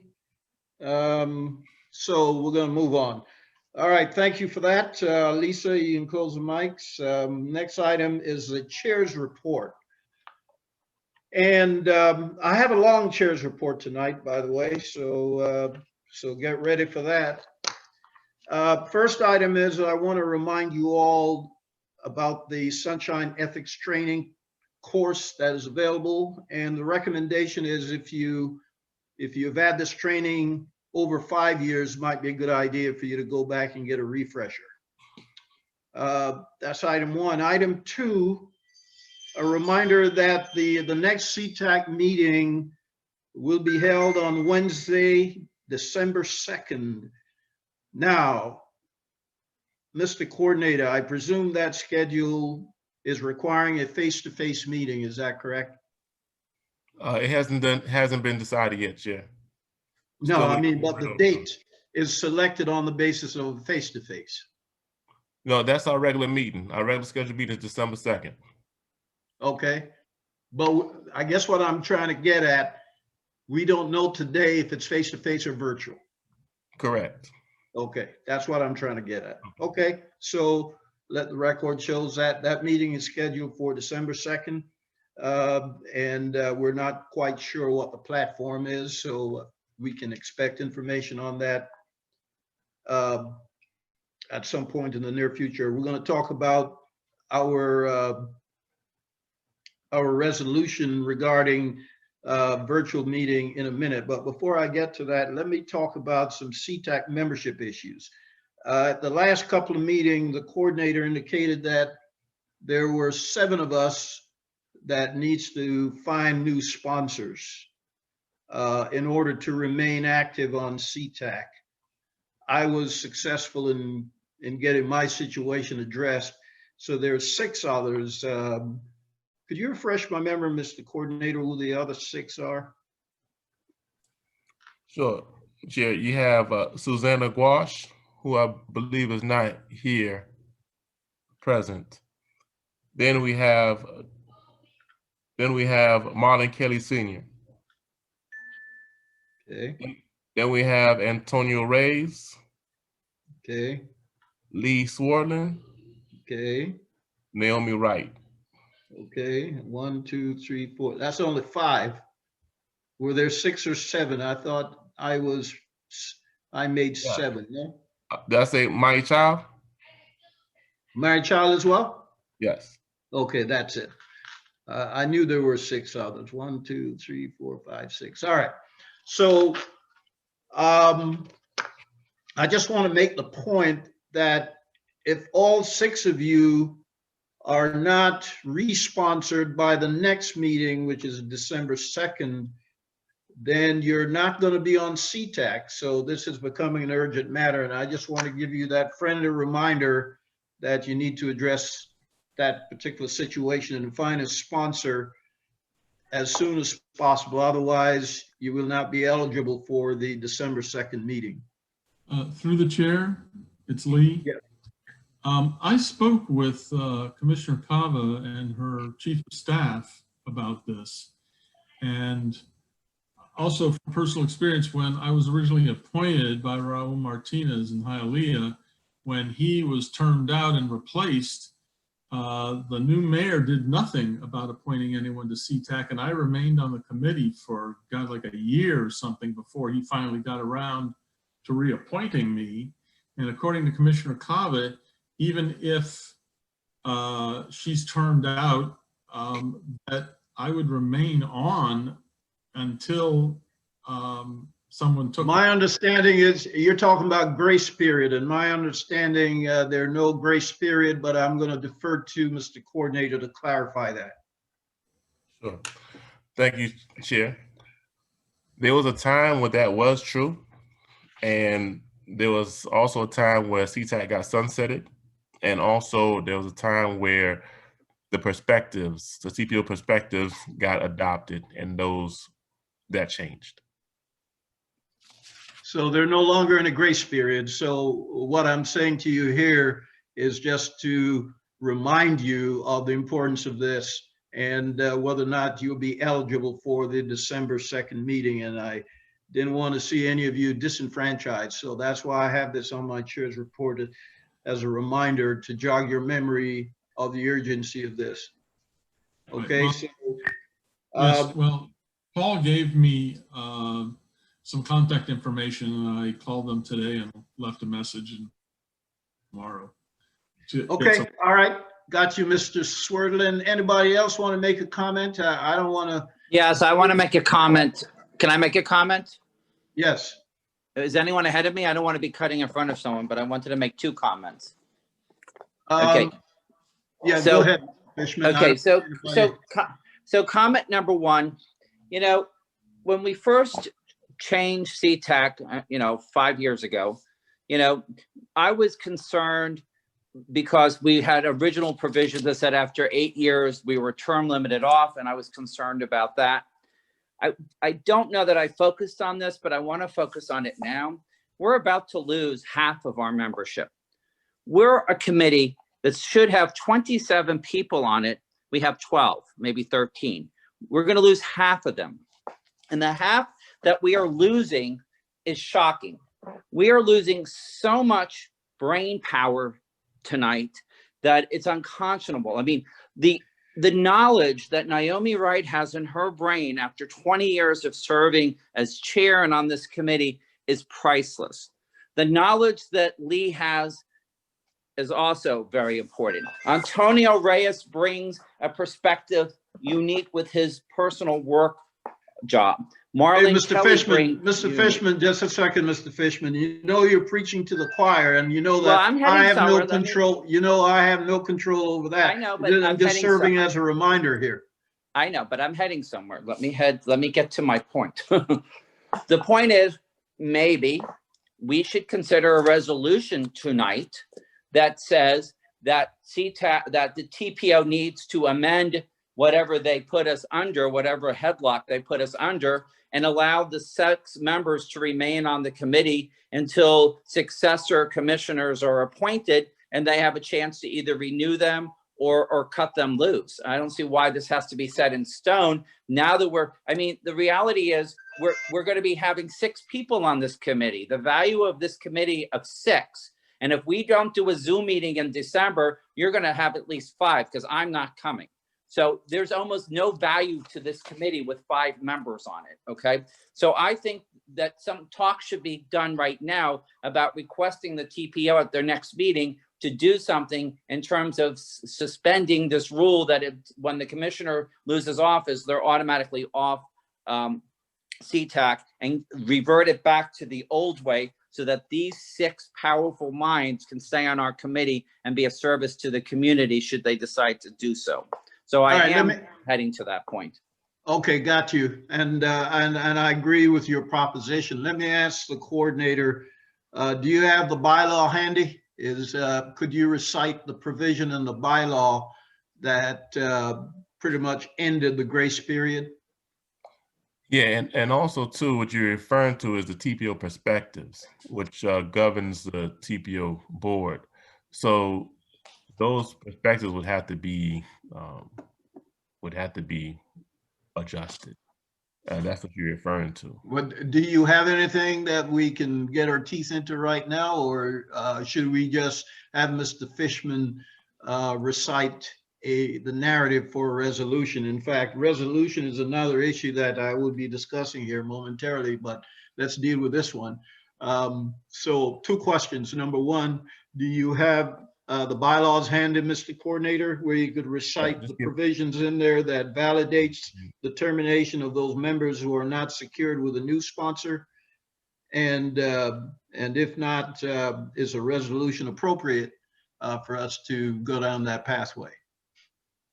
Well, the thing about it is, Chair, it is it's in the CTAC bylaws, and it's that everybody agreed upon. So that's why I'm asking the question. Do you have it handy so you can read it? Because it might impact Mr. Fishman's resolution. Okay, sure. Give me a second. Okay. Yep.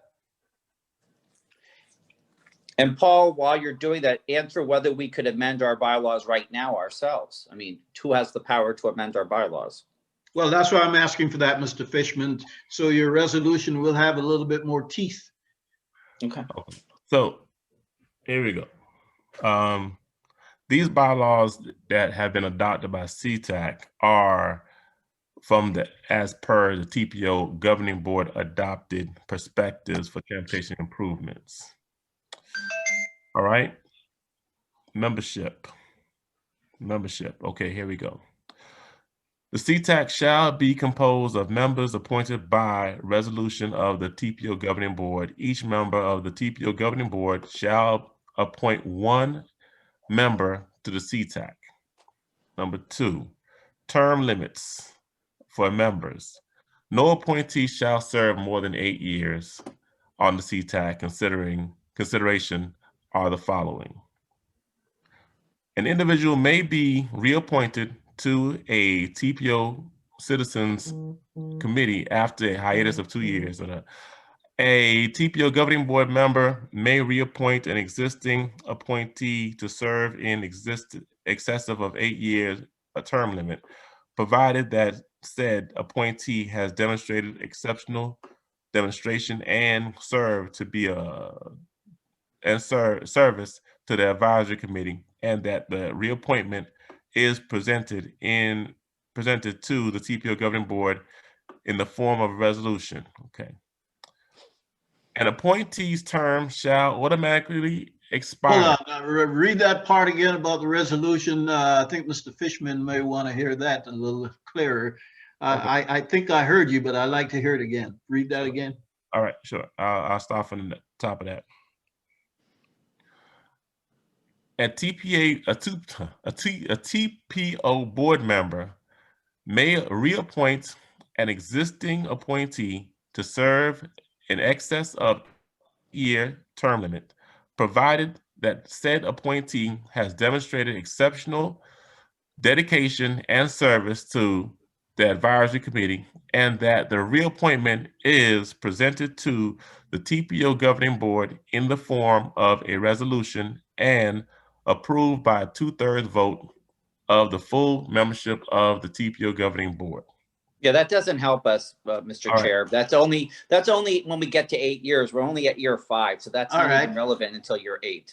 Okay, so what else have we got, Mr. So here we Coordinator? go. All right. So, and appointees' term shall automatically expire when the appointing board member leaves office or the appointing board member's term of office expires.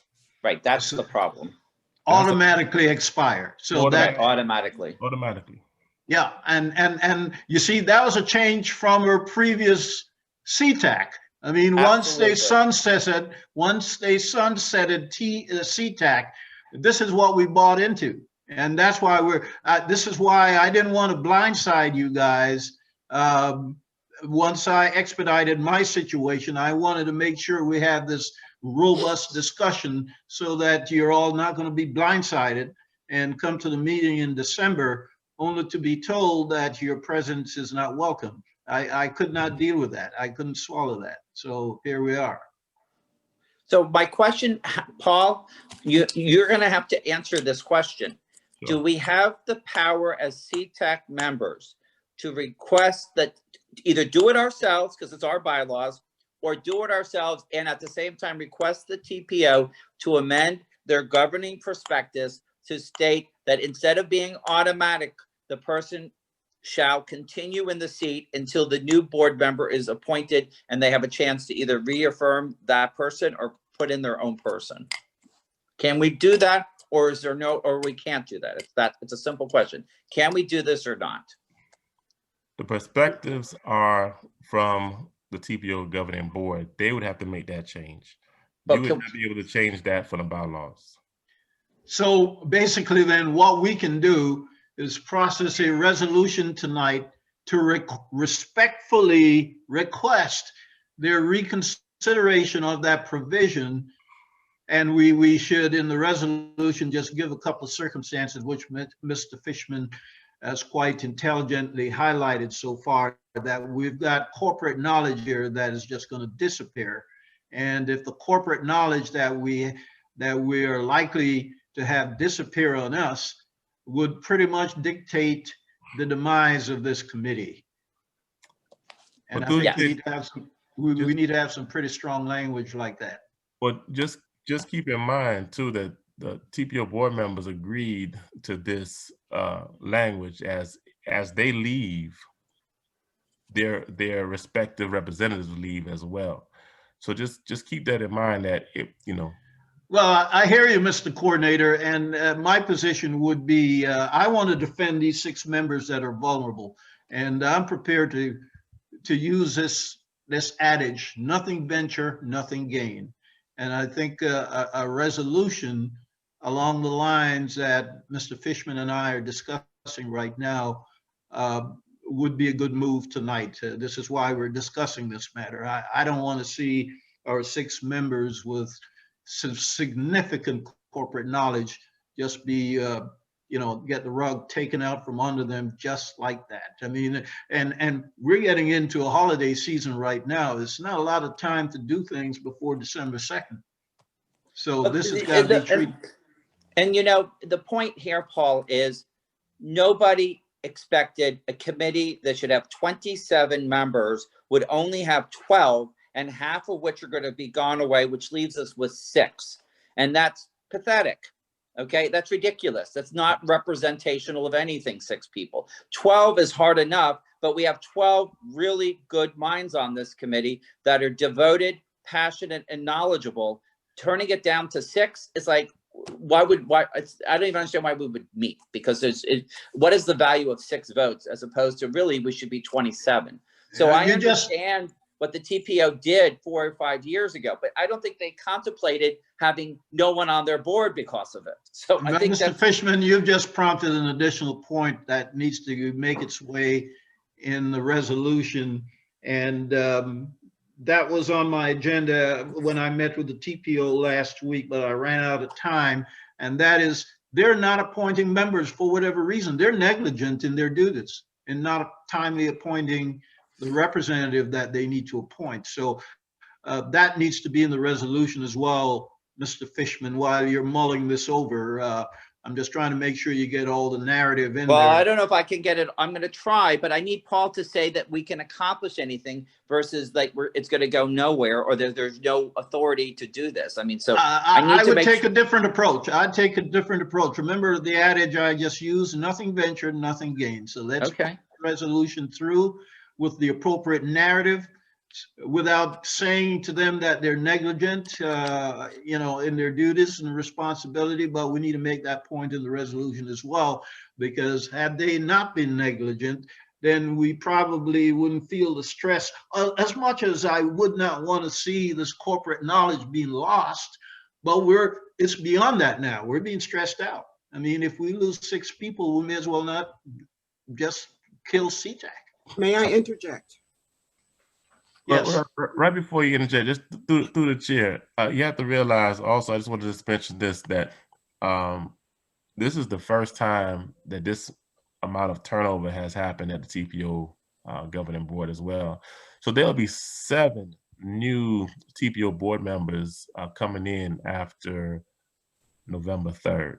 So just keep that they'll be appointed. So it will be almost a new appointments happening. Yeah, I understand. So we're dealing with unforeseen situation here, but we need to make the learning experience. I mean, we're learning something from this unforeseen, and we're trying to manufacture a resolution that will be that will reflect our learning experience, so that we don't have this problem again. This is why I'm even adding that addition, or suggesting to Mr. Fishman that we add some respectful language to the point where the TPO board members have been negligent in not appointing people.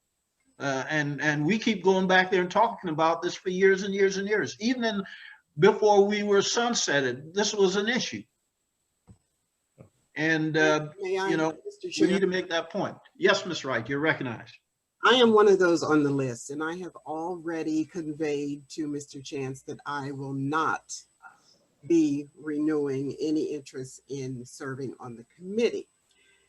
One reason being, we are all volunteers, and I volunteer for this committee because I had a passion for it. I had a belief in it. You know, there was a reason for me sitting on this committee. However, with all the changes that have taken place, I feel that this committee is very undervalued from where it used to be. There was a time before everything shifted, we would go before the county commission, and yes, there was always a challenge in terms of getting people to assign people to the committee, but we managed to make that happen. I remember going before the county commission and constantly saying, you all need to appoint somebody, appoint somebody, appoint somebody. We all do. We all do. Yes. Mr. Fishman did. I have. We all do. Let me finish. Now, it was a change, but it was effective because we had more than 20 members at all times. So they did it. But then after the shift and everything went to the TPO, things have changed. And I don't understand. I don't know how the TPO actually feels about this committee. I don't feel like they value this committee as much as they could or should. Now, Paul has right. Remember now, they're not singling out CTAC. It's all of the citizenship committee. So we need to bear that in mind. They probably see us as a big family and probably decide, hey, we need to teach this family this way. It's not just CTAC. So I just want to make sure we get that right. That doesn't matter to me because CTAC always held a very prominent position as far as the citizen committees were concerned. All of the other citizen committees were born out of the CTAC. okay? That's how they came about. And I'm not saying that everything needs to stay the way it always has been, but I don't believe that they see us the way they should and value us the way they should and or could, were they to pay more attention to what it is we do and what we bring to the table. I don't know what the answer is. I know everything is shifted. What can I say? All I know is that for me personally, I don't feel that my time is valued enough for me to continue. Mr. Chair, I think we should ask the other people then. Maybe they're of the same mindset before we start with resolutions. Well, yeah, if the you're other 5 absolutely- people aren't going to look to Mr. be Fishman, renewed, then why I'm do going it? there. After having heard Ms. Wright, you're exactly right. That's my sentiment, and I didn't want to go there because you know, it's like I'm getting into people's personal business. But seeing that Ms. Wright came right out and said it, I'm thinking along those lines, Mr. Fishman, and I agree with you. So having said that, let's go down the list. Mary Child, how do you feel? Do you feel that we should go to bat to try and make sure we're finding some kind of a contingency solution around this? Sorry, Chair. If I may interject, Mr. Chair, start with the older members first. Start with the original members first. Well, before you get started, Mary Child. before you get I just want to acknowledge Susan Shine has had her hand up for a while, so just want to acknowledge that. But Susan Shine is not one of the 6. I don't want this become an overblown situation. I want to deal with the 6 members. Well, I had my hand up until I heard what Naomi said, because I just wanted to, I mean, I'm not a resolution writer, and I don't know enough about the history. It's very valuable to know the history. Even though I'm a new member, I concur 100% with Naomi in terms of effectiveness. I've asked that since I've been on the committee. But what I wanted to say was, could there be some wording in the resolution like until such point as someone else is appointed or something like that? You know what I mean? Until there's some kind of continuity. In other words, someone will sit in his or her position until replaced. I don't know how you're going to phrase that, but yeah, what we're looking for is a grace period. I'm sure Mr. Fishman understands that. Exactly. We're looking for a grace period. Exactly. Mr. Chair, the reason I asked that you start with the older members first is because Marie Child, she brings a lot to the committee. And I definitely think she brings a lot to the committee. So I'm not taking that from her. But I think the older members would probably have a deeper perspective on my position, at least. True. Very true, Naomi, because I really had no idea. I was very glad to hear what you had to say. Well, I was just going to go down the list. Mary Child probably won't. Well, let me do what I intended to do. I'm going to get to everybody, Ms. Wright. Okay, Mary Child, please. Well, I get a lot from just hearing about all the latest reports from the various organizations. So I know I get a lot out of this. But one thing I have to share. Try and make it as brief as possible. I'm going to have to limit everybody to about 2 or 3 minutes because I don't want to be here until midnight. Let them answer. One thing that I find disappointing is when we go to commission meetings and we put and we share, either our organization's feedback, we are not allowed as members of the CTAC to say that we serve on the CTAC.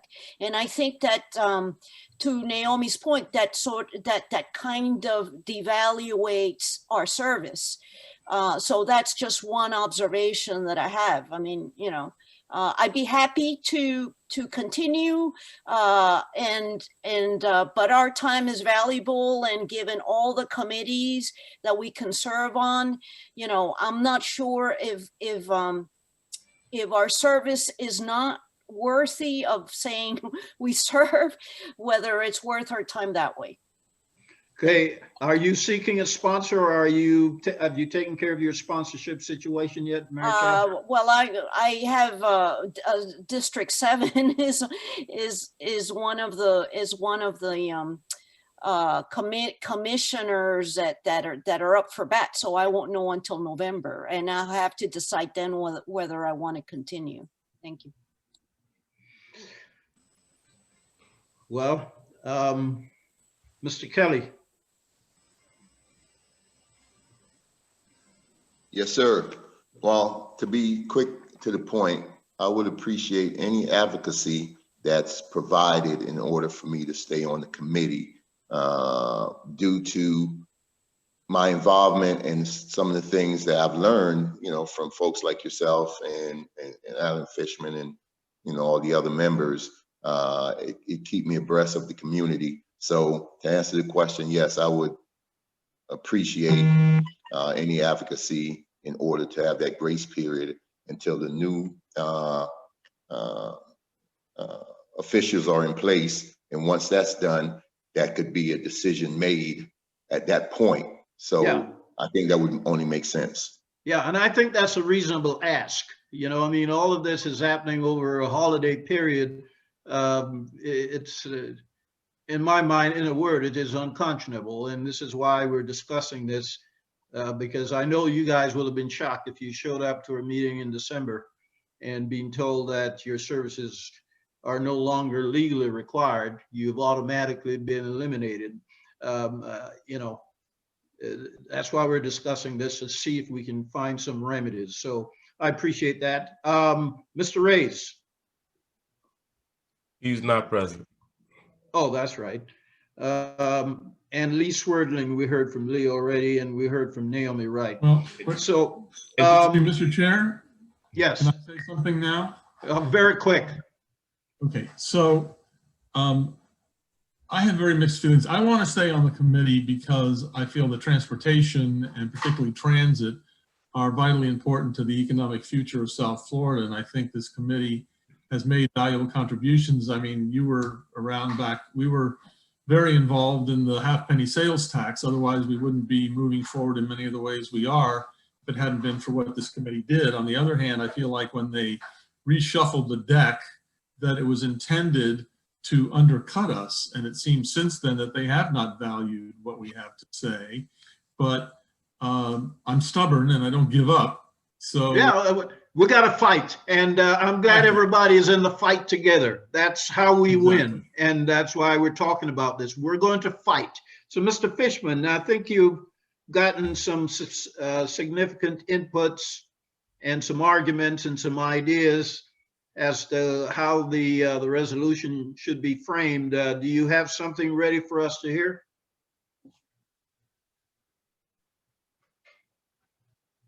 Is Mr. Fishman still with us? Is his mic on? He's there. I'm sorry, I'm here. I apologize. Thank you, Naomi. Okay, so it's not as formally prepared, Mr. Chair, as it was last meeting where I had time to prepare. This is something that I brought up spontaneously tonight, just based on I'm very strongly passionate and concerned about losing half our committee and all the brain power. And we're all there. We're all there. And I'm very saddened that Naomi is leaving us because, you know, I've known her since the day I was appointed on this committee 14 and a half years ago. Okay, so right now what I'm come up with, and I'm going to— Well, Naomi might stay if we get a grace period. So let's work on getting the grace period. Oh, she's shaking her head. We'll twist your arm, Naomi. We'll have someone twist her arm. Okay, so I'm going to read it slowly because I'm reading my notes. So I have CTAC respectfully, and Paul, you'll help me a little bit. Respectfully request TPO members to reconsider CTAC bylaws and TPO. All right, Mr. Fishman, I'm going to help you out. Why don't you work on that? I'm going to deal with a couple of other items here. You could you could kind of That's have very tune nice. me If you out. do that, because I'll have it typed up in like 5 minutes if you start on something else. Thank you. Yeah. So that's why I thought I'd give you a break. So take care of that, and I'll just move on with some other items here. Continuing on with the chair's report, the next item I have here is that I attended the Miami-Dade TPO Governing Board meeting last week, October 22nd. And the reason for that was CTAC had 2 resolutions on their agenda. One of them was the request for forcing them to reconsider us having face-to-face meeting, and in fact favoring virtual meetings. And that was important enough that our presence at the meeting, beyond filing the resolution, was necessary to reinforce the point. I was pleasantly surprised that there was another resolution, not from CTAC, along the same lines. Mr. Coordinator, did you include that other resolution in the packet? I think it was what, 5B3? No, I did not include it in your chair's report, but it was. No, I mean in the packet to our members. No, I did not. Oh, might be a good idea to do that so they could see that CTAC actually have support from TPO members who are pursuing a similar resolution to the governor. I didn't know that until I attended the meeting. So we're not alone here. So this is why we need to fight, because what we're talking about with membership today in a fight, and I'm determined to fight with Mr. Fishman and all of you to protect our corporate knowledge. We've got to fight, which is what I said earlier, nothing venture, nothing gain. So I'm prepared to go to bat for you all, and Mr. Fishman is certainly on the right track. So he's working on that resolution now. So I just want to give you that little bit of tidbit that CTAC is not alone in trying to fight for virtual meetings going forward. So that was one resolution. The second resolution was a resolution from a meeting several months ago when we talk about the Southeast Florida Transportation Council. That was in the TPO agenda packet. And because I was preparing for that October 22nd meeting, I drilled down into the details of the entire TPO agenda, only to find that there was a scrivener's error in the resolution, which is resolution 720, where we supported the SEFTC 2045 Regional Transportation Plan. And if you recall, at the meeting, we provided a narrative that stated that we supported the RTP. But in addition, we wanted the RTP to go back to the drawing board and reconsider the strategic plan for first and last mile. First and last mile was missing from that resolution in the TPO packet. So there's a scrivener's error between what we agreed to at the meeting and what we voted on. And I believe it was unanimous, if I'm not mistaken. But what we voted on the meeting didn't make its way into the resolution before the TPO. Well, I contacted the coordinator and Mr. Chance, and I basically said, I'm not happy with this. So basically, I had to make a presentation at that TPO meeting on the basis that there was a scrivener's error and that resolution needed to be amended. And that has been done. So that triggered me now to decide that we need to come up with a more robust plan whereby when we decide on resolution after a meeting, that the language that we vote on and approve at the meeting makes its way into the resolution that goes before the TPO. So I discussed that with the coordinator, and we came up with 2 options. One option is to vote tonight to give either directive to the coordinator on a robust plan going forward as to how a resolution gets into the TPO packet from a narrative voted on at the meeting. So one option is a directive to CTAC administration. And the other option, which I was more in favor of, but I didn't want to be dictating to you all. I want your input and vote on that tonight. The second option would be a formal resolution. And then I drafted the resolution without Mr. Fishman's input, and I'll be prepared to read that. But before we get to that, let me ask you, do you feel that a directive to CTAC administration would be appropriate and effective? Or do you feel that we need something a little bit more sustainable and robust in the form of a resolution? So that's the question. And I'll take a straw vote on that just to see how we're going to proceed. Well, through the chair, is it all right? Can I have a moment to speak? Yes, go ahead. Thank you. All right. So I wanted to say thank you, Chair, for recognizing that. And we were able to correct that and turn in the right resolution at the board meeting. So that was great. So one of the things that we did was after the chair contacted me at the TPO with administration, and we wanted to make sure and incorporate the resolution maker within the process of the resolution.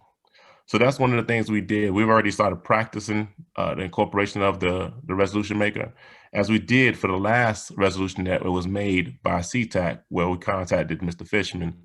He was able to review the resolution before we was able to turn it in to our clerk and therefore process it. So right now, as of right now, the process is to include the resolution maker in the resolution process. So that it's already been instated. And that's the strategy that we discussed. So you're just trying to implement what you and I had discussed. Yeah, you wanted the chair to do it and I refused. I said it was the resolution maker that should be doing that review. In fact, I have that written in my resolution here that if we go down that route. In fact, I'll probably read it in any event because it may be the same language for the directive. But go ahead. No, I just wanted to recognize that the process has already began. So, you know, that's part of the process. I just wanted to recognize that the process has already began. Okay.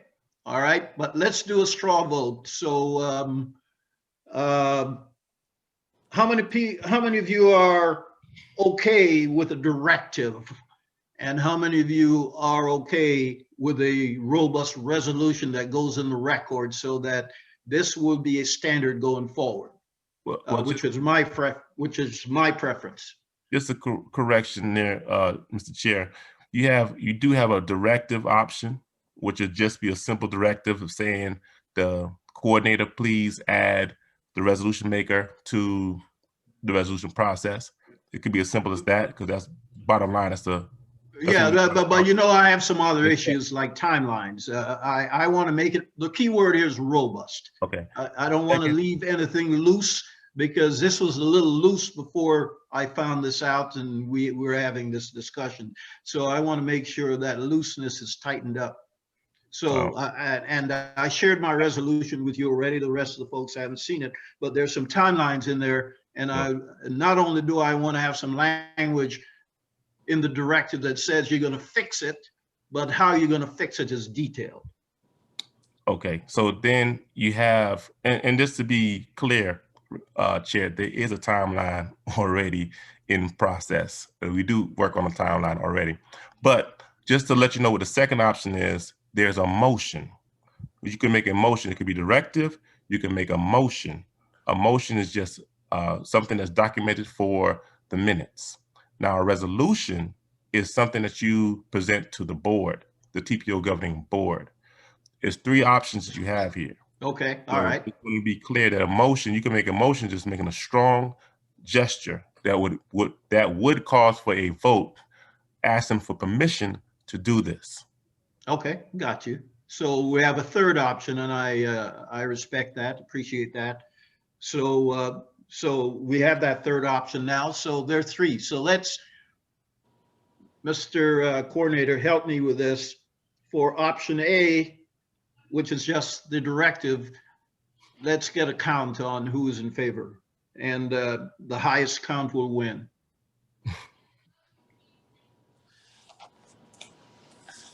I guess you just go through the attendance roster and call names and see if they're for option A, B, or C. Okay. Is C the motion? I like the motion. Is C the motion? That would be C, yes. Yes. A would be the directive, B would be the resolution, and C would be the motion. Okay. Now with the motion, what follows? Well, we've got some structure in place as to how future resolutions from CTAC will be processed, so we don't keep having scrivener's errors.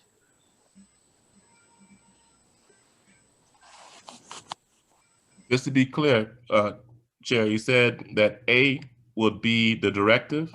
Yes, B would be the resolution that I propose, and tonight you proffered a motion, which I'm accepting. Can I ask which one has the most force in terms of conveying it to the TPO? That's the resolution. That's the one I That's prefer, what I thought. Me too. but I'm working with you all. I don't want to dictate here.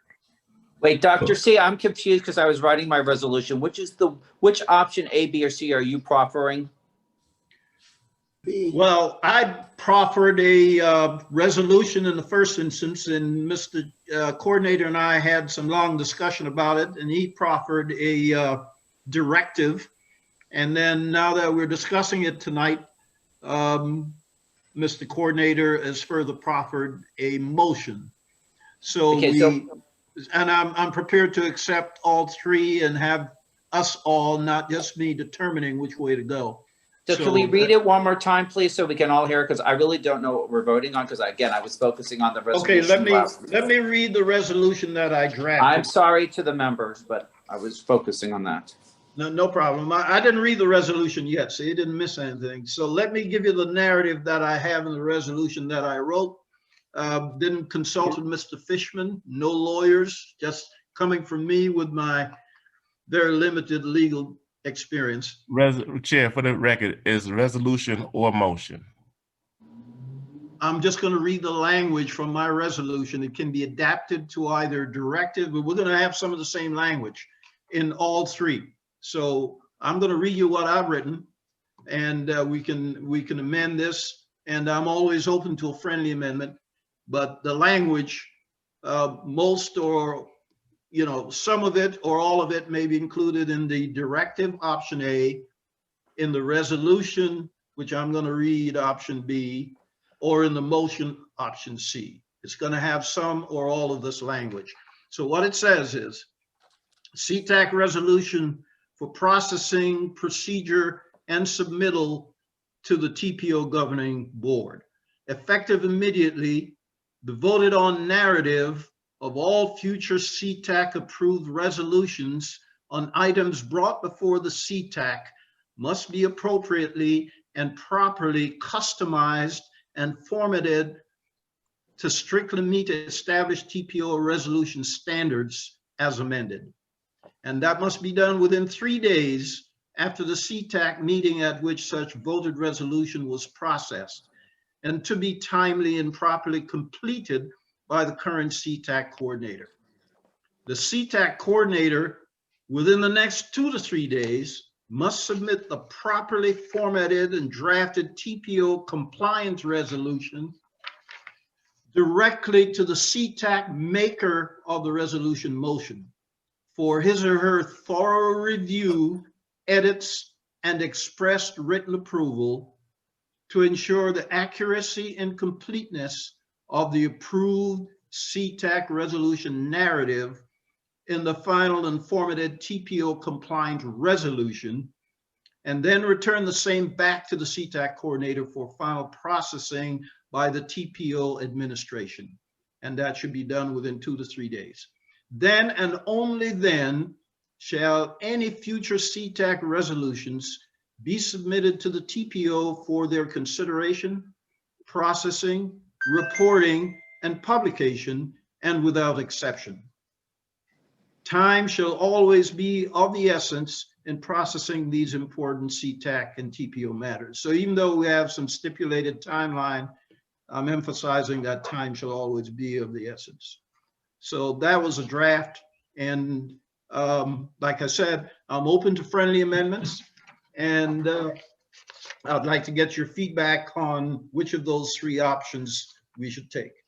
Okay, so since you put me in the position of doing these resolutions, I will proffer that or second that motion with the addition of the following.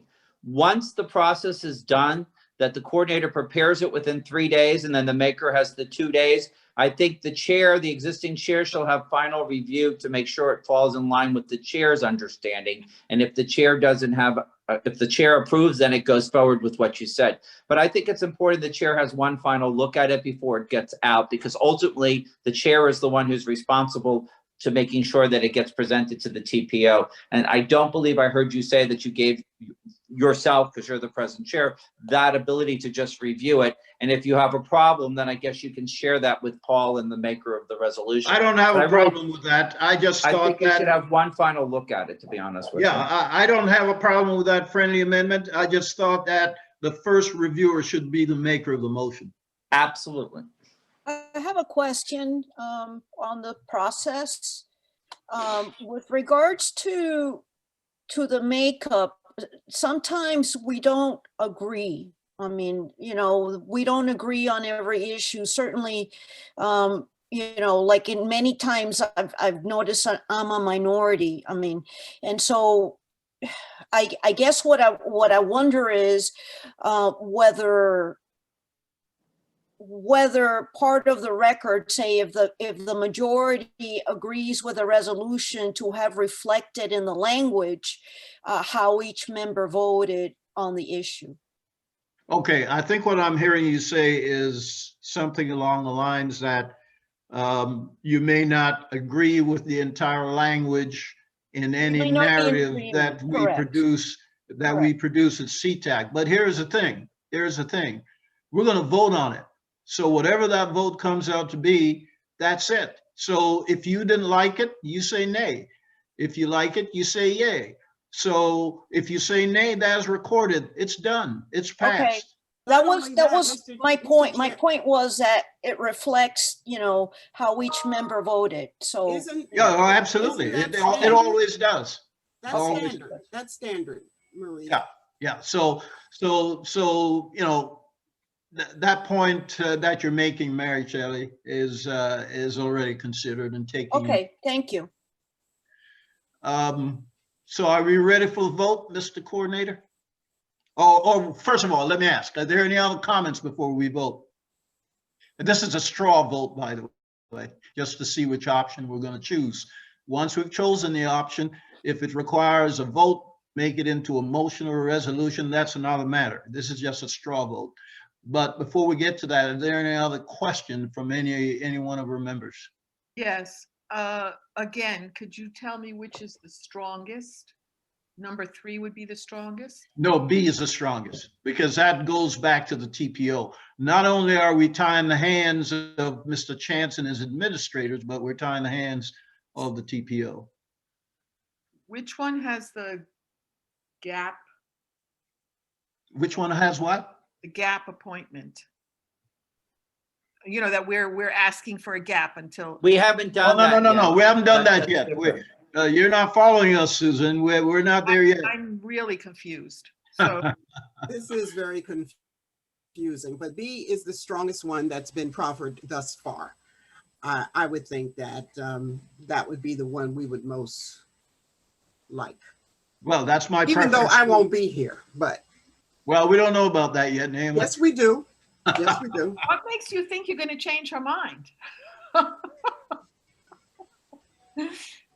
Okay, go ahead, Mr. Chair. I was just trying to help you out. I think B is the actual strongest. Yeah, well, we're going to do a straw vote on that. I think Mr. Chance is getting ready. You got A, B, and C, and you're going to do some tallies, Mr. Chance?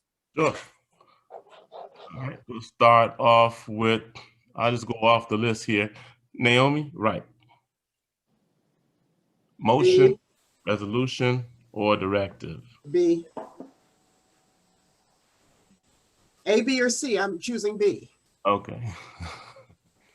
Marlon Kelly.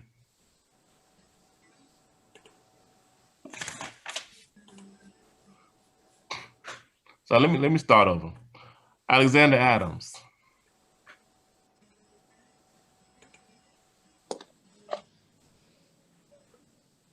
We can't hear you. Mr. Adams, are you muted? We're not hearing you.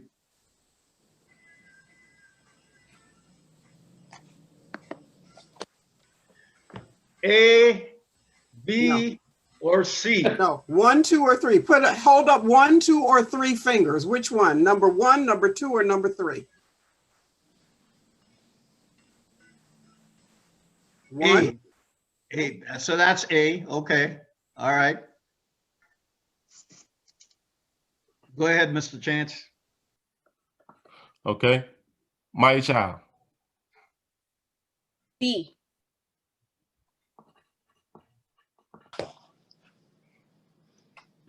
Alan Fishman. B. Susan Gouache.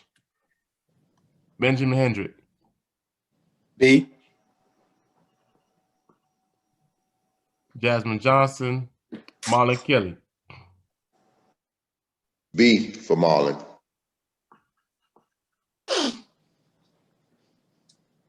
Antonio Reyes. Susan Shine. B.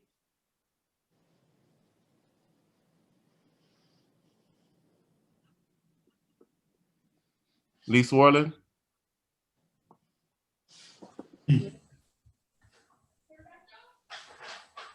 Lee Swarden. Left. B. Like, Okay. oh, there he is. Sorry.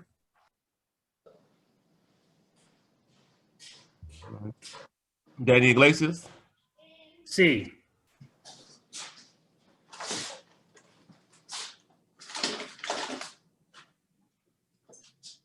Dr. Claudius Carnegie. B. Okay, resolution. All right. Well, I gave it to you, and if you, Mr. Fishman had a friendly amendment that Well, after the maker of the motion, the chair should have a final review before it goes to the TPO process. So Right. that will be the friendly amendment. Well, If you through the want, I chair. can amend it and send it to you tonight. Through the chair, you cannot make the motion. Someone else will have to make the motion, and it have to be seconded by someone else. I understand, but I'm just saying, Mr. Fishman made a friendly amendment, and But you can't make. It wasn't a. You You're can't not make the making emotions. You I'll can't make the motion. I'll make the motion. I make the motion. And I second it. All right, now. Mr. Fishman has seconded it. Now, all in favor? Wait. That's it. Now he can make his friendly amendment now. That you Yeah. made the motion, he can make a friendly amendment now. Right, got it. So, and Mr. Fishman, that was the only friendly amendment you're making? Yes, you stated it. That was my only friendly amendment. You can restate it for me again. I agree with what you said. Okay, and I can rewrite this, save Mr. Fishman any Scrivener's issues and send it to him tonight or tomorrow. Don't you have to Well, put that Paul to a sent vote? it to me. You have to put it to a vote. Yeah, we're gonna do that now. Oh, We're okay. gonna do that now, sorry. Oh, my God.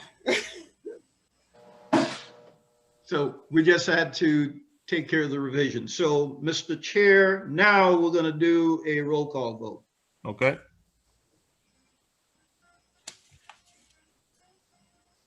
Alexander Adams. So yea or nay? His speaker's not working, I guess. He's- Maya Child. He's- Yes. Yes. Maya Child. Yes. Alan Fishman. Yes. Susan Gouache. Benjamin Hendrick. Yes. Jasmine Johnson. Marlon Kelly Sr. Yay. Antonio Reyes. Susan Shine. Yes. Lee Swarland. Yes. Naomi Wright. Yes. Danny Iglesias. Yes. Dr. Claudius Carnegie. Yes. Chair, the resolution passes. Thank you. Are you So- ready for my resolution, Dr. C? Yes, sir. Okay, so I'll read my resolution to the record. If I'm missing something, I'm happy. I'm proffering it as my motion, my resolution. I'm happy for, if someone wants to add or change something, but I'm going to read it to the record now. Not that long. It goes, CTAC respectfully requests the TPO members to reconsider CTAC bylaws and TPO governing prospectives, which provides automatic termination upon the change of the TPO membership. The change upon the appointing. I was listening to, and I didn't double check this, but I wanted to say appointing TPO member. Okay. Period. The CTAC is presently at 13 members out of a possible 27 seats. The committee will be reduced on November 3rd, 2020 to 7 members. There is a serious credibility gap with our input, which will exist with only 25% of the membership seats filled. CTAC finds it very disappointing that after 5 years, there are only 13 seats presently filled and will be reduced to 7 on November 3rd, 2020. CTAC is concerned that between the holiday period and the existing COVID-19 pandemic, it may be a while before new TPO members can vet new appointees, and thus retaining committed, knowledgeable members outweighs allowing the existing rules to remain in place. CTAC would like the service of the existing members whose seats will be lost on November 3rd, 2020 be extended until such time as new TPO members can be elected, sworn in, and have a reasonable opportunity to appoint new members or retain existing members. That's what I wrote. I think that covered everything. If I'm missing one word, could potentially be reduced to 7 members. And just for point of clarification, okay, Because, sorry. let me finish, Mr. Chase, because as we just heard from Mr. Kelly, he wants to be retained. So if he is retained, then it's not 7 members. I think potentially added in there would make it more valuable. No, but he hasn't been retained, so we're going to lose those people. That's why I said could potentially be reduced. But I added it, Naomi, it's done. Okay. I said will potentially be, I added potentially. The committee will be potentially reduced on November 3rd to 7 members. I did it. I don't think potentially. I think, first of all, the word potentially. Hold on, Chair, through the chair. Is there, he made a resolution. Is there a second? And then we can have discussion. Second. Okay, Lee Swerden, second. Just to continue through the chair, I think the word potentially weakens the resolution. And also, if pretty much at this moment we have to assume, because of the current status of things, that we are going to be reduced to 7. So saying potentially, I think undercuts the emphasis we're trying to make of how urgent it is that something be done about this. And that's probably true, Naomi, because in 1 week, I take it back. In 1 week, 6 people are gone. So okay, I took it out. So we're leaving it as submitted. Have you seconded my resolution as submitted? Okay. Well, just for point of clarification, Naomi is correct by saying that, because you still have Antonio Reyes who's waiting to see the election results, and you also have Maya Child who's waiting to see the election results. So you do have on November 3rd, Paul, it's going down 6. Now, whether they get reappointed on the 4th, 5th, or whatever, that doesn't change my resolution. I specifically said November 3rd, and that's when it's going to happen. What I'm saying to you is that they have, hold on. They have 2 people that's running. So if they get reappointed, they don't lose anything. They're still on the board. So their commissioners are not term limited out. They're rerunning. Is that what you're saying? That's what I'm trying to explain to you. That okay. My child, I'll say it again, my child and Antonio Reyes are waiting the election to what happens in the election, because their person may win, or therefore it may just carry over. Okay, I thought okay, so if I understand, so you want me to put potentially in there again? Is that what you're saying? It's the better word, because in reality, I actually made an assumption that all 6 of them were term limited out, versus 2 of them are just running for re-election and they're not term limited out. So I think Naomi's original guest lead for potential suggestion is correct. We should put potentially. It's better than getting into the nuances of 2 people may be retained or not. Yeah. So Absolutely. potentially is fine. Thank you, Naomi. I'm putting your word in if that's okay with you. Is Naomi still here? I think we lost her. I think we lost her. Also, too, through the chair, just for point of clarification, reasonable time in the resolution. What exactly is reasonable time? Well, I'm not trying to give a measure to the TPO. Let them come up with reasonable time. It's another situation like our last resolution where I don't want to do the micromanagement of the TPO. Let them come up with the reasonable time. That's their decision. Yeah. I don't think we need to tell them. Basically what that says is our member cannot be terminated until they act. So reasonableness will be defined by them. Until someone is appointed. Exactly. Right. Maybe you should say that in the resolution. This is a suggestion. No, I think we put that they have a reasonable opportunity to appoint new members or retain existing members. That's how I use the word reasonable. They're the ones who will determine whether there's a reasonable opportunity. That's up to the TPA. They may say 90 days is reasonable. Like on City of Miami Beach, we have 60 days. When a commissioner loses or is term limited out, we are kept for 60 days and then we go. So that way the new commissioner has an opportunity to reappoint, which is why I never thought this rule made sense, because I know on Miami Beach we give you 60 days. But I don't know that we need to tell them 60 days. They may think 90 or 120 days is reasonable. So look, they've had 5 years, Paul, and half of them haven't appointed anyone. So they need to tell us what's reasonable. I'm not going to negotiate against myself and come up with a short, reasonable period. Let them do that. I agree. So there are no friendly amendment other than for Naomi. So we're going to put the word potential back in there because that was deleted. It's correct? there. I have it on my final version. Okay, good. And you'll share your final version with Mr. Chance, and I'll do the same with my. If as soon as I'm passed, then I'll send it over to him. Okay. And it was passed, correct, Mr. Chance? We haven't voted. No, it was the resolution was seconded, but and now we're discussing it. You can end the discussion and then you could do a vote. Okay, let's do the roll call vote. That's where I was trying to go. Thank you. All right. Alexander Adams. Yeah, can you hear me now? Yeah, better. Thank you. Okay. Yes, sorry. Thumbs up. Okay. I'm sorry. Through the chair. Naomi was a second on this.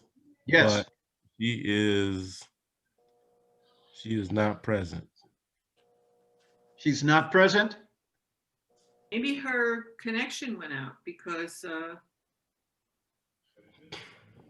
it's very odd for her to just leave like that. You know, maybe there's a technical difficulty up where she lives. Do you need another second? I'll second. Well, let's see where Naomi is first. And can you call her, Paul? I already tried.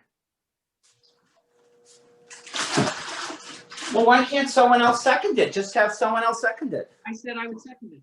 Yes, that's good enough. If it's been seconded, Paul, it doesn't matter who seconds it. Yeah. All right, Susan Shine seconds. So change the record from Naomi to Susan Shine. And then right after that, let's do the roll call vote.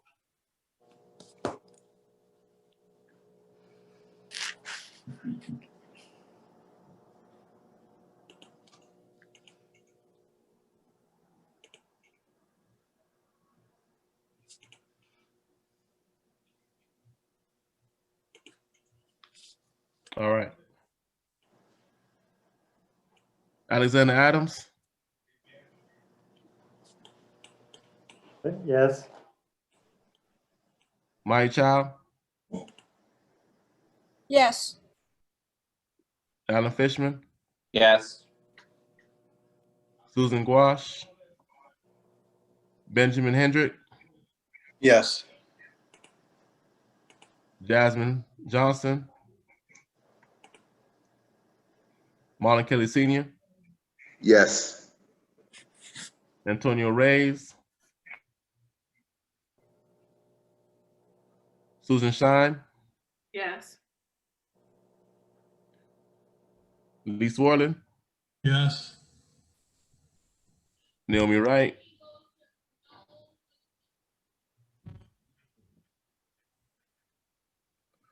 Daniel Iglesias, Vice Chair, Yes. Dr. Claudius Connie, Chair. Yes. Resolution passes. All right. Well, thank you all for your understanding and participation and resolving all of these issues. And we are a team fighting together. That's what that means. So with that, let me see. Chair, you have Daniel Iglesias' hand up. Sorry, I wasn't watching the monitor. Go ahead, Mr. Vice Chair. I just have a question. So what's going to happen at our next meeting if this resolution doesn't pass? We don't have enough members. Are we still going to have a meeting, or is it becomes the majority of the attendees that we still have, or how does it work? Yes, through the chair, the majority. Let me, Paul, through the chair, can I bring a question that I didn't once before bring up, and I think it's very timely now, Mr. Chair? Can I raise it right now, please? Yes, go ahead.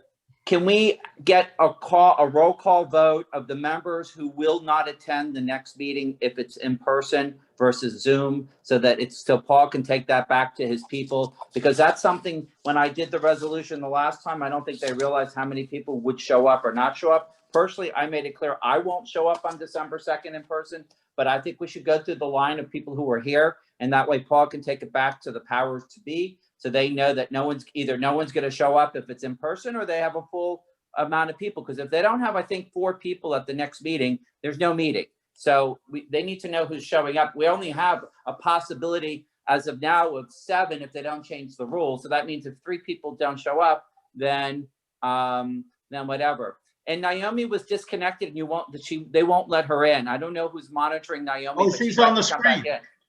She's on the screen.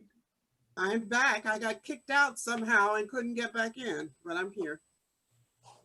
Okay, Well, so we already voted unanimously on the resolution, Naomi, while you were gone. I am now asking the chair and Paul to do a roll call to see how many people will show up at the next meeting if we're required to come in person, so that powers to be will realize that there may not be a quorum, or there will be a quorum because maybe everyone's willing to put their lives on the line for CTAC. Yeah, just let's back up for 1 minute before we deal with Mr. Fishman's situation. Mr. Coordinator, seeing that Ms. Wright made it back, can we get her vote in? I mean, the vote is already open and it closed, and she wasn't present. So, I mean. Okay, all right. Okay, absent. Sorry. Okay, pick up on Mr. Fishman's point. But you do have a hand up, Vice Chair. Who is that? I can't see it. The Vice Chair, Daniel Iglesias. Okay, go ahead, Daniel. I couldn't see him on my screen.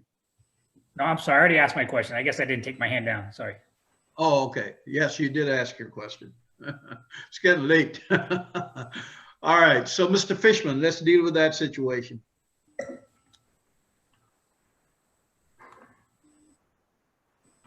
Paul, are you going to do a roll call to see who will attend if it's in person on December 2nd? Sure. All right. Alexander Adams. No.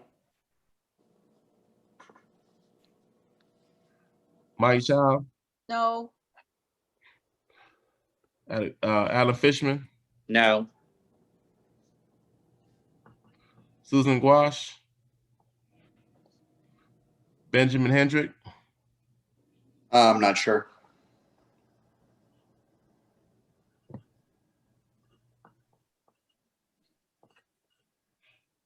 Jasmine Johnson. Marlon Kelly Sr. Repeat. Will you attend the meeting if it's in person? Yes. December 2nd. If I'm retained, yes.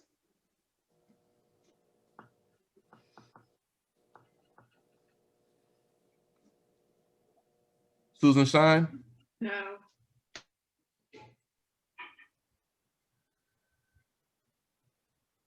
Lee Swarland. No. Naomi Wright?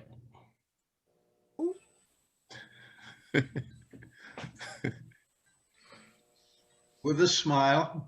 What'd you say, Naomi? With a smile. No. Okay. All right, Danny Iglesias? No. And Dr. Claudius Carnegie? I guess I need to be there. If I'm alone, then just adjourn the meeting. Well, you have Marlon, so the two of you can be there, but you need 4, I believe, Paul. You'd have to verify that, but you have 2 for sure, 1 maybe, and the rest is no. So please take that back to your powers to be, please. Through the chair, can I ask a question? Yes, sir. What happens if basically CTAC doesn't show up? I mean, you know, we're mandated by the federal government and has something to do with the federal money that Miami-Dade receives for transportation.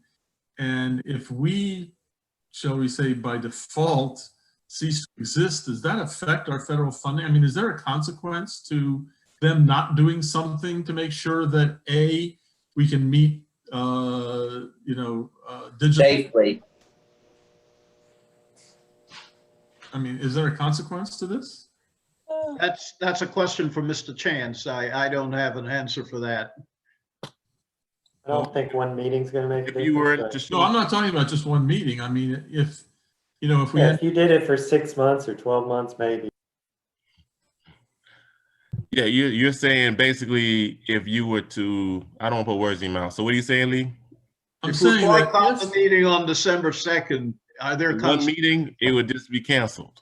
Well, no, I'm not just talking about that, because if they change the rule now and we can't meet by Zoom and it has to be in person and only 2 or 3 people are going to show up, you don't have a quorum, essentially CTAC has ceased to function for the time being. Does that have a consequence, like to funding or to the MPO's viability in the eyes of the federal government, since we're mandated by the federal government? Well, what I would go off of is other committees, and some of them have not met the quota, and they're still meeting. So I would say that CTAC would still exist until they get people on board. They don't have a quorum and they're still meeting? If they don't have a if they're not able to meet, then the meeting will be canceled. But the CTAC would still exist, is what you're saying. CTAC will still exist, but the meeting will just be canceled.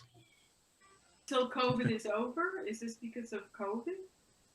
No, I Yes. think you're getting the conversations mixed up. The question was, I understand if you decided, if the members decided not to show up to the meeting, then the meeting will be canceled. I understand that, but what I think Lee is saying, if we don't show up for 6 months in a row with no quorum, until there's a vaccine or whatever is decided, or we meet outside or something, what are the financial consequences, if any? The meeting will be canceled. Just Every time for 6 months or whatever. The meeting will be canceled. But wait, let me just guys, let me chime in. We have my resolution from last month that's being considered at the next DPO meeting. Paul, is that correct? It hasn't been considered. They're going to try to get us to continue on Zoom, if I understand the TPO minutes. Did that meeting happen already, or is that going to happen? I thought that was today. As a matter of fact, they were supposed to vote on sending you a monorail over to the beach. So what happened with that, Paul? Did they vote to let us do Zooms and stand up to the governor, or did they vote not to vote to do that? I think the chair had alluded to the last meeting that he attended, that they sent a resolution to the governor asking for some type of virtual platform to be able to stay in existence. Okay, so it's, in other words, guys, after we voted last month, the ball is moving, and hopefully by the time we have to meet in 5 weeks, they'll let us do Zoom. Paul will certainly let us know, and Paul will take it back to whoever that we're not willing to show up unless they do Zoom. So I think that adds an extra sense of urgency to them, if they care about us, at least. If they care. Yeah, well, you're right, if they care. Well, we'll find out, won't we? Yes, You're right, we have, All right, so let's move on. The next Before- item on the agenda, that was the end of the chair's report. Let me make sure I didn't miss anything. While you're doing that through the chair, Yes. say something to Naomi. Naomi, Yes, sir. you and I have had our differences over time, but I just have to say you have made many, many invaluable contributions. Oh, crap. Oh, I thought I got kicked out. You have made many, many invaluable contributions to our discussions and our resolutions and our votes.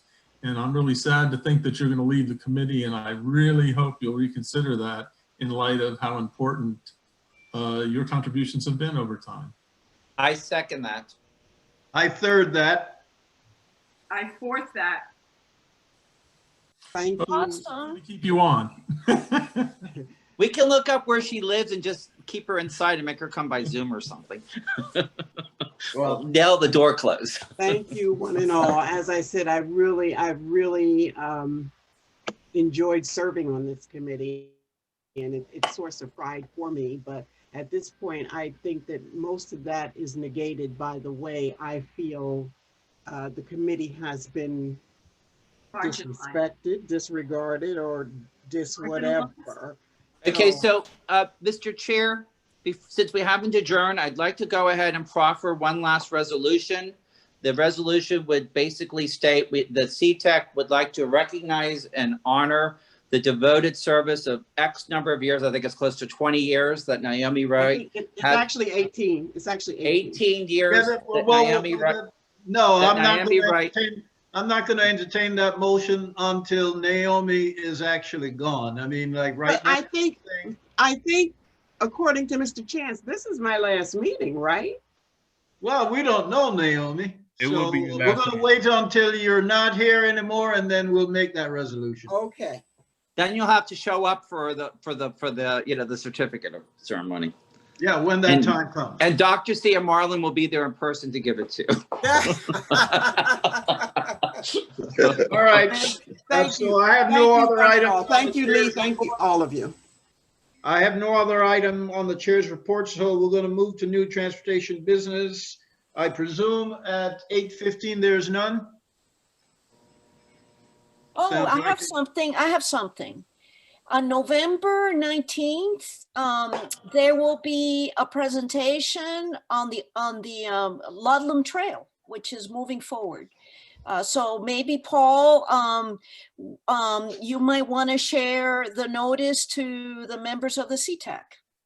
Okay, fine. Thank you for that. Any other new transportation business? I believe we sent that in our newsletter, but anyway, my child, could you send it to me just to make sure? I believe we sent it in our newsletter, but if you can send it to me, that'd be great. Okay, I will. Yeah, because I don't think everybody reads a newsletter. So, I mean, let's personalize it to our CTAC members. What, Dr. Carter, y'all don't read the E's newsletter? The letter? Come on now, that's hot off the press. The TPO newsletter, that's hot off the press. Check your spam box, Dr. C will be there. Okay, any other new transportation business? Motion to adjourn. Second, thank you all for being here. Much appreciated. Stay safe, healthy. Please vote. And I really appreciate you all. And let's keep the fight. All Yes, right. and Good night. and happy Thanksgiving, and please vote. Thank you, everybody. Bye-bye. Meeting